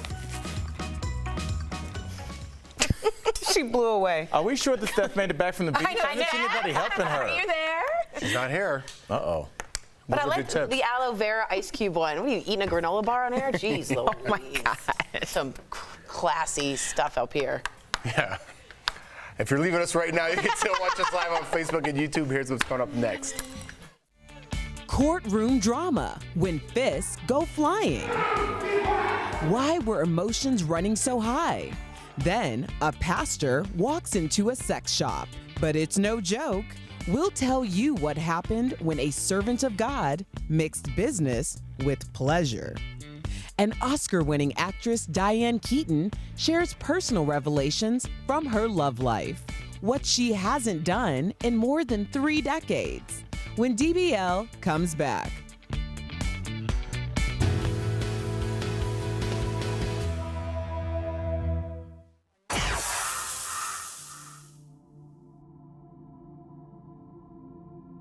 The directors of the film said that they had to cast about 8 different cats for the role of Church. Some were good at walking to their marks, some not so much. So I got to know, what was the most notable skill that your little tonic had on set? Well, the hardest thing that we did was the first day. It was when originally he was going to go to John Lithgow's leg, rub against his leg, jump on his lap, stay for the duration of a conversation, and then come back to me when I cued him. And that's, that was with me 10, 15 feet away. Wow. And they canceled out the leg rub. I looked really nervous, because they were cats, and we trained them in 2 months. John was such a gracious person to work with. He squeezed my hand, and I thought, oh, it's all over my face. But once I released the cat, he was perfect. Aww. And everybody said, wow. It was such a cool moment. And you wouldn't think it would be such a complex behavior, but it was. And that's a big moment. When I watch that, it makes me think about actually filming that scene and how proud I felt. This was our first day with all the cats, and everybody was wondering, can cats be trained? What's going to happen here? Yeah, We're really proud of them. I would love for you to come over to my house and help me train my 4 cats. But also, you're such a proud mom, and that is so sweet and endearing. So we know Tonic was a stray. We know that he was adopted. Thank goodness, courtesy to you.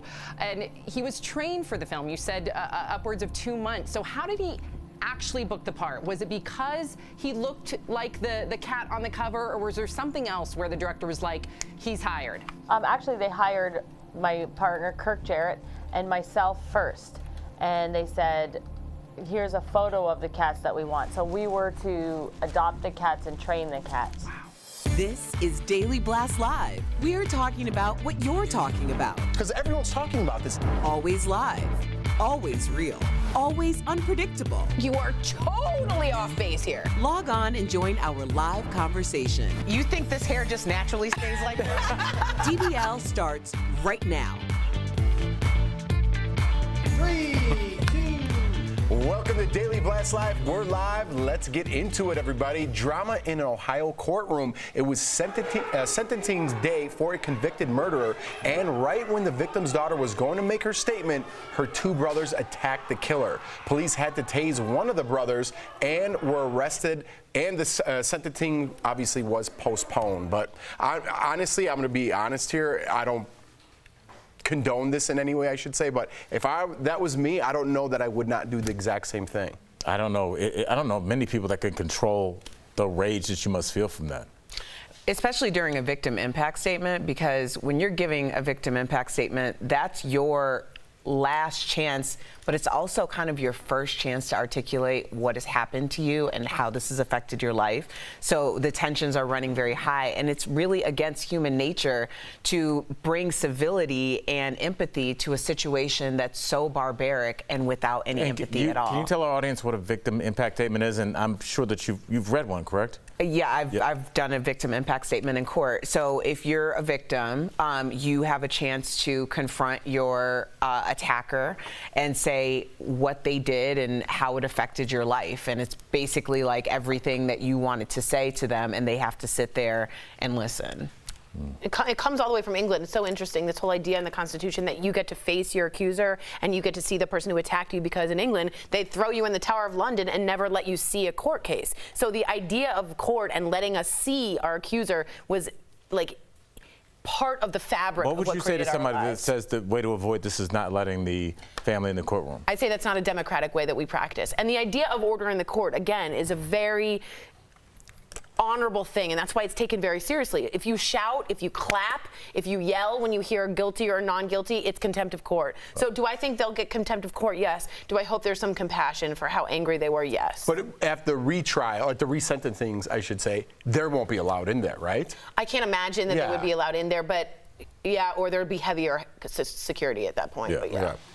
All right, guys, we're going to move on. A New York City church fired a female pastor after a trip to a sex shop. This is Dr. Amy Butler. She was the first woman to lead her congregation, but in May, she took 2 assistant ministers to a sex shop in Minneapolis. She reportedly bought one of them a $200 bunny-shaped sex toy at the Smitten Kitten. One of them filed a complaint, and the church didn't renew Amy's contract, but her supporters say she was let go after speaking out about sexual harassment. So, I don't know, this is a weird, what are you laughing at, Al?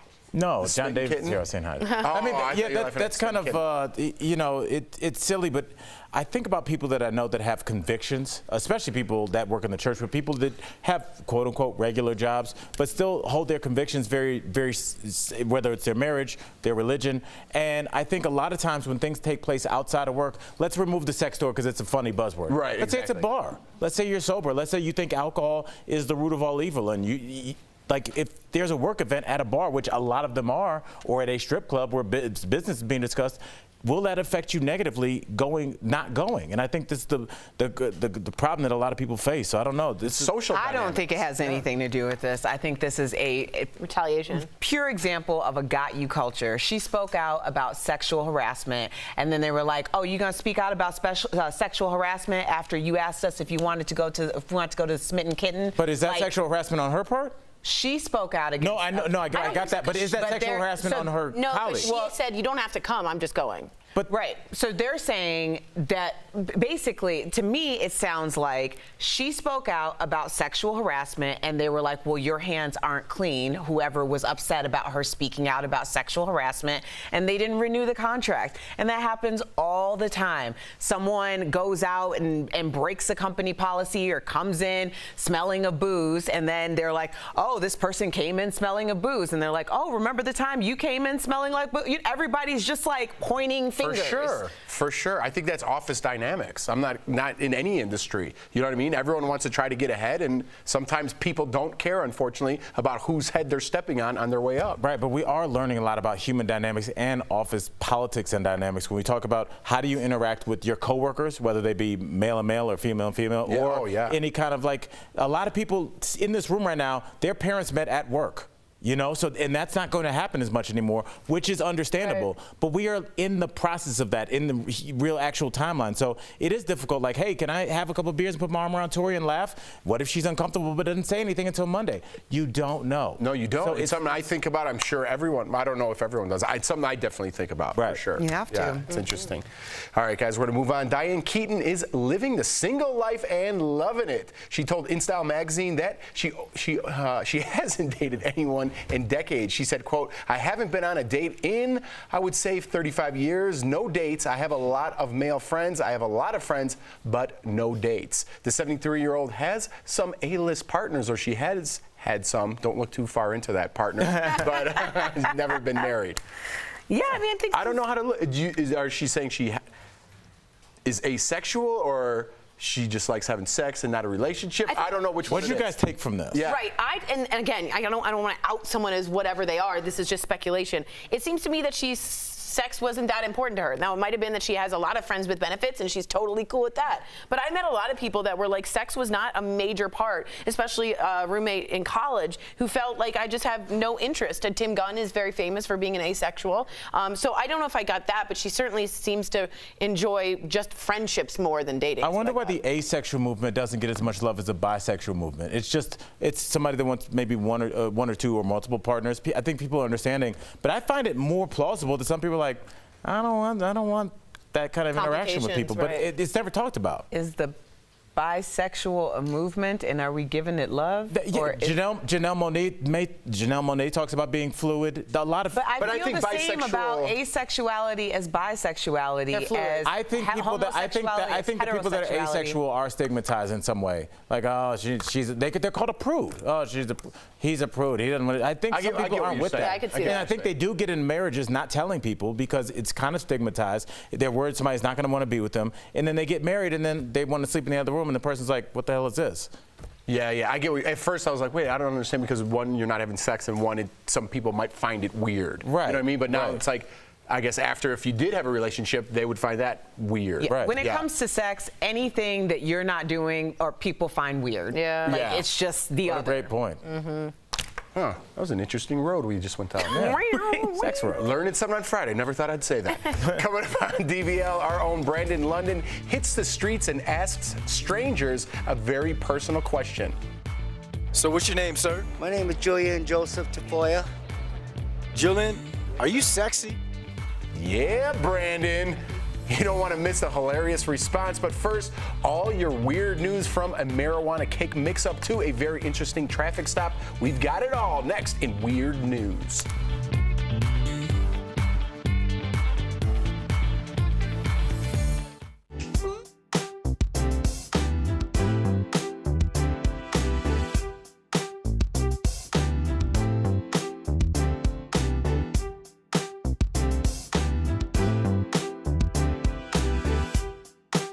Nice to see you. John, how are you? Come here. Yes, everybody, this is John Davis. Jeff said, what am I laughing out there? Hello to John. He's been on the show. How you been? John does good work. John's done incredible work with. I gotta be honest, I kind of feel like when you came in, you said something and it has stuck in my head of bottled up boys with emotions that don't know how to sort of work it out. And it's not just boys, but it is generally usually boys, is that right? Yeah, and it's about boys in high school, and you take them out and you do hiking and you go mounting and you get the aggression out. Is that sort of kind of close like an to what it is? pre-intervention? It's all wrapped into one. We have our Xterra event that's coming up, so we have 26 people from 2 Extreme that are competing. So it's to get them moving and showing that movement actually could mean their life could be better. We have our mountain climb on July 22nd, so it's getting out and actually doing something and conquering something. But it feeds something that's actually going on inside of them, which is something that they can't let out, which is all that emotion, all the feelings and the connectedness and the relationships. And so, again, we'd love to have you guys out. It's amazing. So what's the website that they can go to? www.2extreme.info, and 2Extreme is spelled the number 2, then XTREME. Nice. So if you're interested or you know someone that might need a walk-off or conquering something that isn't dangerous, that's good for you, hit up the website and learn about John. That's perfect. Nice to see you guys. Good to see you, man. What'd I say? A walk-off? She meant I tried so hard.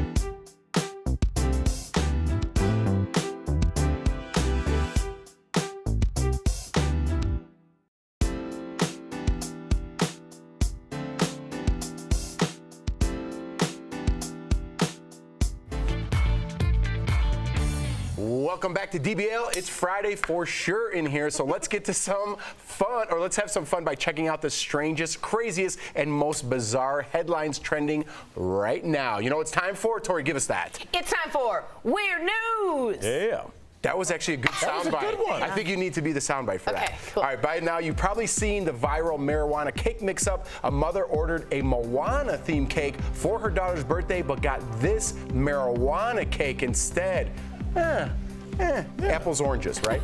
And just for reference, this is Moana. She's a Disney princess. Luckily, the young woman whose birthday it was thought the whole thing was hilarious. But you know, so no harm, no foul, right? Well, no, because the Dairy Queen person lost her job and said, I don't find this funny at all. You know what, though, Tori? They say God doesn't close the door without opening a window.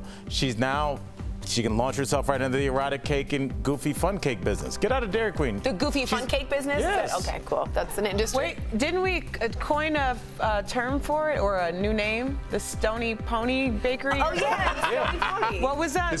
No, mine little stone. Oh, My Little Stony, yeah. But I just think that that's a very, very narrow business plan. Like, not everybody's You just gonna came up with it. No. Knocking your own business? No, I'm saying, like, I would branch out into erotic cakes. I'd have drug-related cakes. I'd have, like, black market cakes. Like, I want to have a whole thing of illegal you stuff. go after one client. The My Little Pony cake demo. You get really good at one thing. That's the thing. People start Why get really good at one thing that one person wants? No, you do your Stony Pony cake really well. I think we're going down to okay. We're just trying to help, Jeff. Al's business has failed right in front of us. All right, buckle up for this next story. 2 suspects were pulled over near Oklahoma City while driving a stolen vehicle, but here's where it gets interesting. For starters, police found in the car a handgun, an open bottle of whiskey, and get this, a pet rattlesnake. But wait, it gets weirder. Any guesses on what else the police found? Any guesses? Al, a little Stony Pony cake? Autographed headshot of Tori. That would be super weird. No, that would be weirder than what they found. It was actually this. It was a canister of radioactive powdered uranium next to the rattlesnake.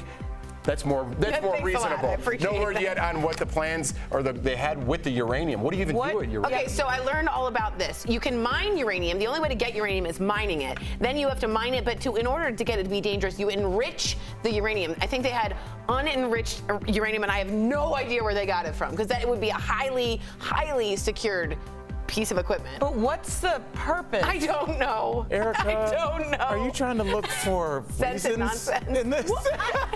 Erica, don't beat yourself up, because Erica will be like with her head on the pillow at 11:30 at night, like, why? The whiskey. You know, I will say this Anthony though. when I get off. This is a terrible situation, but you have to admit this is a snapshot in your life. At some point, you are driving a stolen car with a rattlesnake and open bottle of whiskey, and you're running, and you're like, my guidance counselor was right. Like, I blew it. This is where I am right now. That's a moment in time. You got to give it that. Rock bottom. That's rock bottom. it. Yeah. I should have went into the drug cake business. If only. If you're sick of hearing stories about people licking items at stores only to put it back where it was, I'm sorry to report this again. It's happening. This time, a teen licking a tongue depressor, or the tongue, yeah. the wooden things the doctor puts in your mouth, that thing, and then she puts it back. The worst part, this was filmed by her mother. The mother of the teen has been arrested and charged with the felony after the video surfaced. Good. Yeah, I agree. Definitely. This is not only terrible, but this mother is the worst and most annoying person ever. She's one of those, I like hang out with my daughter and I still got it. I'm one of those cool moms. Because that's the only reason why you would film your daughter doing something Can like that. I tell you how you know you're a bad daughter? And this is a little behind the scenes with television. Daughter or mother? No, when you're a bad mother like this woman is, whenever it's in the prompter and mother has quotes around it, you've done a poor job as a parent. That is really embarrassing. Wow. Oh my! I'm glad she got I mean, prosecuted. if she had a disease, that's 100 different people getting that on tongue depressors. Herpes, AIDS, you don't know. You just don't know. That's terrible. What are you saying about this young lady? I don't think AIDS can't be contracted through saliva. Oh, okay, good to know. I'm glad we pointed that out. And herpes is We're all very difficult. knowledge. They need to be skin to skin, but. So your theory was way off. I hate you all. There were so many things you could have used that are transmittable like that, but you chose to. You could have just said catch a cold or something. Coming up on DBL, we ask random people an age-old question. What's your name? My name is Amrit Paul. Are you sexy? Don't miss the hilarious and unexpected answers when Daily Blast Live comes back. Who's that guy? Filthy Spider-Man. He's a little dusty.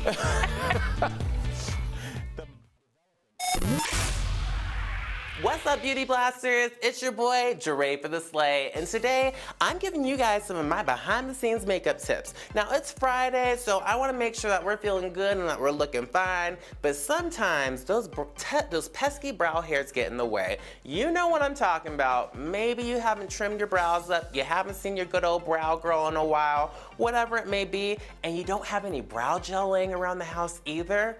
What are we gonna do? Oh my goodness, I don't know, girl. Don't worry though, because I got the answer right here. So all you're gonna need is a little spoolie. You can typically find these guys at like on the bottom of your eyebrow brush if you have one from Anastasia Beverly Hills or Tarte, whatever it may be. Cute, cute, cute. Now, what you also need is a little bit of hairspray. Now this is a big guy. You don't need a big guy like this. You can get a little bit of hairspray. Whatever you have laying around the house will do just fine.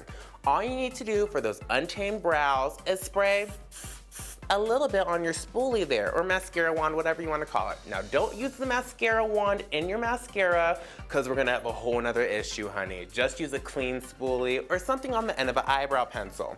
After you spray that guy, it's like hairspray for your brows. Who would have thought? Now, this isn't gonna give you too much pigment, but if you have crazy untamed brows, or if your husband has crazy untamed brows, this is a great way to smooth out those little pesky brow hairs without getting too crazy or throwing a lot of makeup on.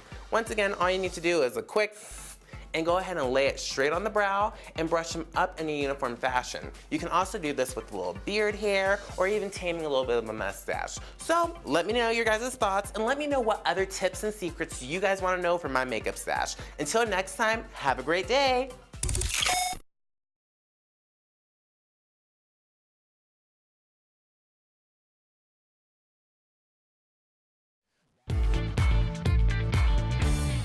Welcome back to DBL. It's time to answer the question that's plagued mankind for years. All right, let's get serious. Are you sexy? You heard me right. Are you sexy? So weird. Yeah, buddy. Romper. Am I sexy? Oh, Please don't answer that. Be nice. Only if you have something nice to say. Yes, I am. So I'm gonna ask you guys this. When you look in the mirror, do you say to yourself, need some work on, boy? Or do you say, damn, I look good? We sent our own Brandon London into the streets to ask, are you sexy? Damn. How does it work, Al? This is really simple, Jeff. The way this works is we will introduce a person, and then we'll all guess whether or not they think they're sexy. Okay. And the great thing is people can play along at home. Oh, that's good. So, are you just going to say something after everything I say? Yeah. Thank you. You're like See how I helped him out? I set up the question. Okay. Let's begin. So what is your name? Sharon. Sharon. Are you sexy? That's a tough one. What do you guys think? I'm just saying yes. I think everybody. Erica, what are you saying? I'm going to say she said yes. All right, Tori, what do you think either way? I think she's going to say no, but I wish she said yes. Okay, and I'm going to say I'm going to agree with Erica. I think she says yes. All right, let's check it out. Oh, no. I'm a mom with grown kids, so I can't be sexy. True. You know how many sexy grandmas are out there? Sexy grandma? Yeah, we got to, ladies, fix that. Yeah. There's nothing like a mature woman. I love it. She had a cute little I was going to ask a weird question, but I just ran it through the hamster There we wheel. go. That's and the producer and me said, don't. There we go. Okay. Jeff, let's see what the next person. But I'll let you know at the break. I'll let you know at the break. So what's your name, sir? My name is Julian Joseph Tafoya. Julian, are you sexy? All right, guys, I got to know this one. Is Julian sexy in Julian's mind? I'm going to tell you yes and why. Talk to me. Ponytail. You cannot wear a ponytail unless you think you're sexy. Middle school art teacher. They think they're sexy. Dude, they think they're sexy. There we go. Sexy. But I think that he said that he was sexy because he gave his full government name. He really did. Yeah. All right, Tori? Yeah, I think he's totally sexy. All right, let's see. Is this gentleman sexy? Yeah, I think I am. I think I'm pretty magical for the woman. They love me. Yeah. He knows. You guys all love it. I like it. He knows it. I'm pretty magical for the women. That was fun. I like it. I think we have a new game. I'm loving this. Do we got any more? We all done? Do we have any more? We have a lot more. I guess we're out of time. No, I think you said a lot. Oh, there's 2 minutes. I thought the music was playing. Ow, what's all going right, on well, let's there, get to the dude? next one then. We'll be right back. It's up. So what's your name? I'm Karen. Karen, are you sexy? What do you guys She's think? too buttoned up. I don't think she thinks she's sexy, but she's gorgeous. Yeah. Great hair, cool style, but I don't think she says You don't yes. rock the gray unless you think it's sexy. That's you know right. what I mean? Yeah, I kind of like that. I don't think she says Is yes. there a female equivalent for a silver fox? No. Is there? I don't know. I had a similar one in my head that I chose not to ask. Okay. All right. Well, let's just see. Erica, really quickly, Erica, do you think she thinks she's sexy? She seems a bit modest. Yeah. So I'm going to say that she said no. Jeff, but she really should quickly, what do you say yes. think? He's rocking his silver. You got to think it's sexy. All right, let's see if she thinks she's sexy. I don't think so, Why aren't you sexy, Karen? because I'm from Canada. Oh, Okay. I didn't know that. Well, first of all, She's very modest. There are plenty of sexy Canadians. In fact, I am married to one. I think she meant she's so modest. Karen, She's humble. you are She's humble. sexy She's Canadian. humble. I think she meant she's humble. Anthony's really humble. Anthony is a very humble. Would Anthony say he was sexy on camera, just walking up to him? Yes. I don't think he would. I don't know. I don't know if he would. If you guys, if we were all in the room, then he would be like, Sure. yeah. All right, let's get to another one. What's your name? Cal. Are you sexy? I think he says no. I think he's a little buttoned up. Why? You know why? He had the backpack on and then the extra strap, and The that just extra makes me strap think is he's a little buttoned especially when up. you're in the city. Like Yeah. you're not hiking up the side of Everest. Like why do you? have Right, that there's no extra strap? Sherpas involved. Right. Right. Okay. First of all, why are we having conversations about his choice of clothing? Because when you do this one, Trying to break it down. No, because you guys are all wrong. You're reading it wrong. He just Clark Kent, but he's about to Superman and say he's sexy. Watch. well, wear his glasses then. Jeff, what do you say? I say he's closet sexy and he knows it. All right, let's see weird. what my man says. I like to think so. My mother told me as well. Wait, no, that was weird. My mom wouldn't call me sexy. Yeah, that was bad. Yeah, I'm sexy. Let's keep it at that. That's right. He's sexy with his backpack, got the buttoned up look. Like it. Ladies like a nice clean cut man. Your I husband's like kind of it. like that. Yep. So it works. Good luck for you, young man. We'll be right back. Promotional consideration is brought to you by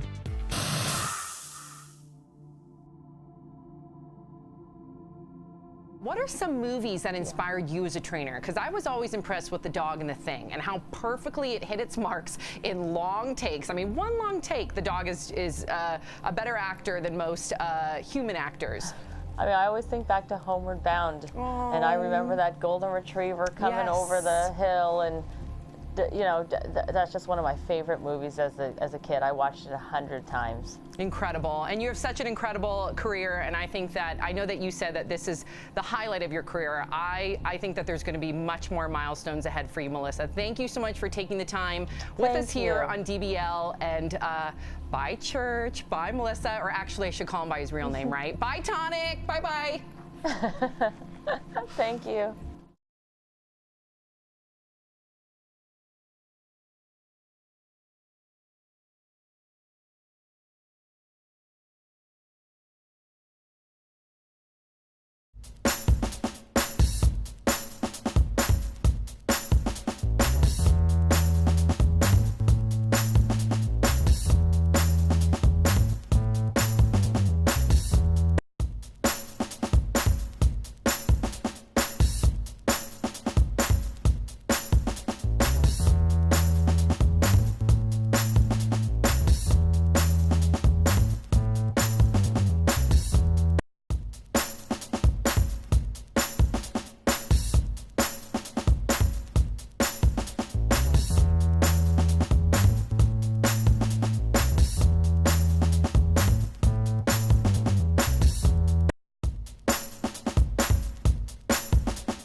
Welcome back to DBL. We only have 30 seconds, but we do want to introduce you to the worldwide premiere of Al Fashion Jackson turned DJ. I'm DJing. What's the DJ name and where are you DJing? My DJ's name is Fat Spartacus, and I'm DJing at the Shag Lounge, 15th and Champlain. 6 to 9 tonight, y'all. In Denver, Colorado. Yes. DJ Fat Spartacus. DJ Fat Spartacus. The man of That's right. many names. I love it. Have a great weekend, everybody. We'll see you on Monday.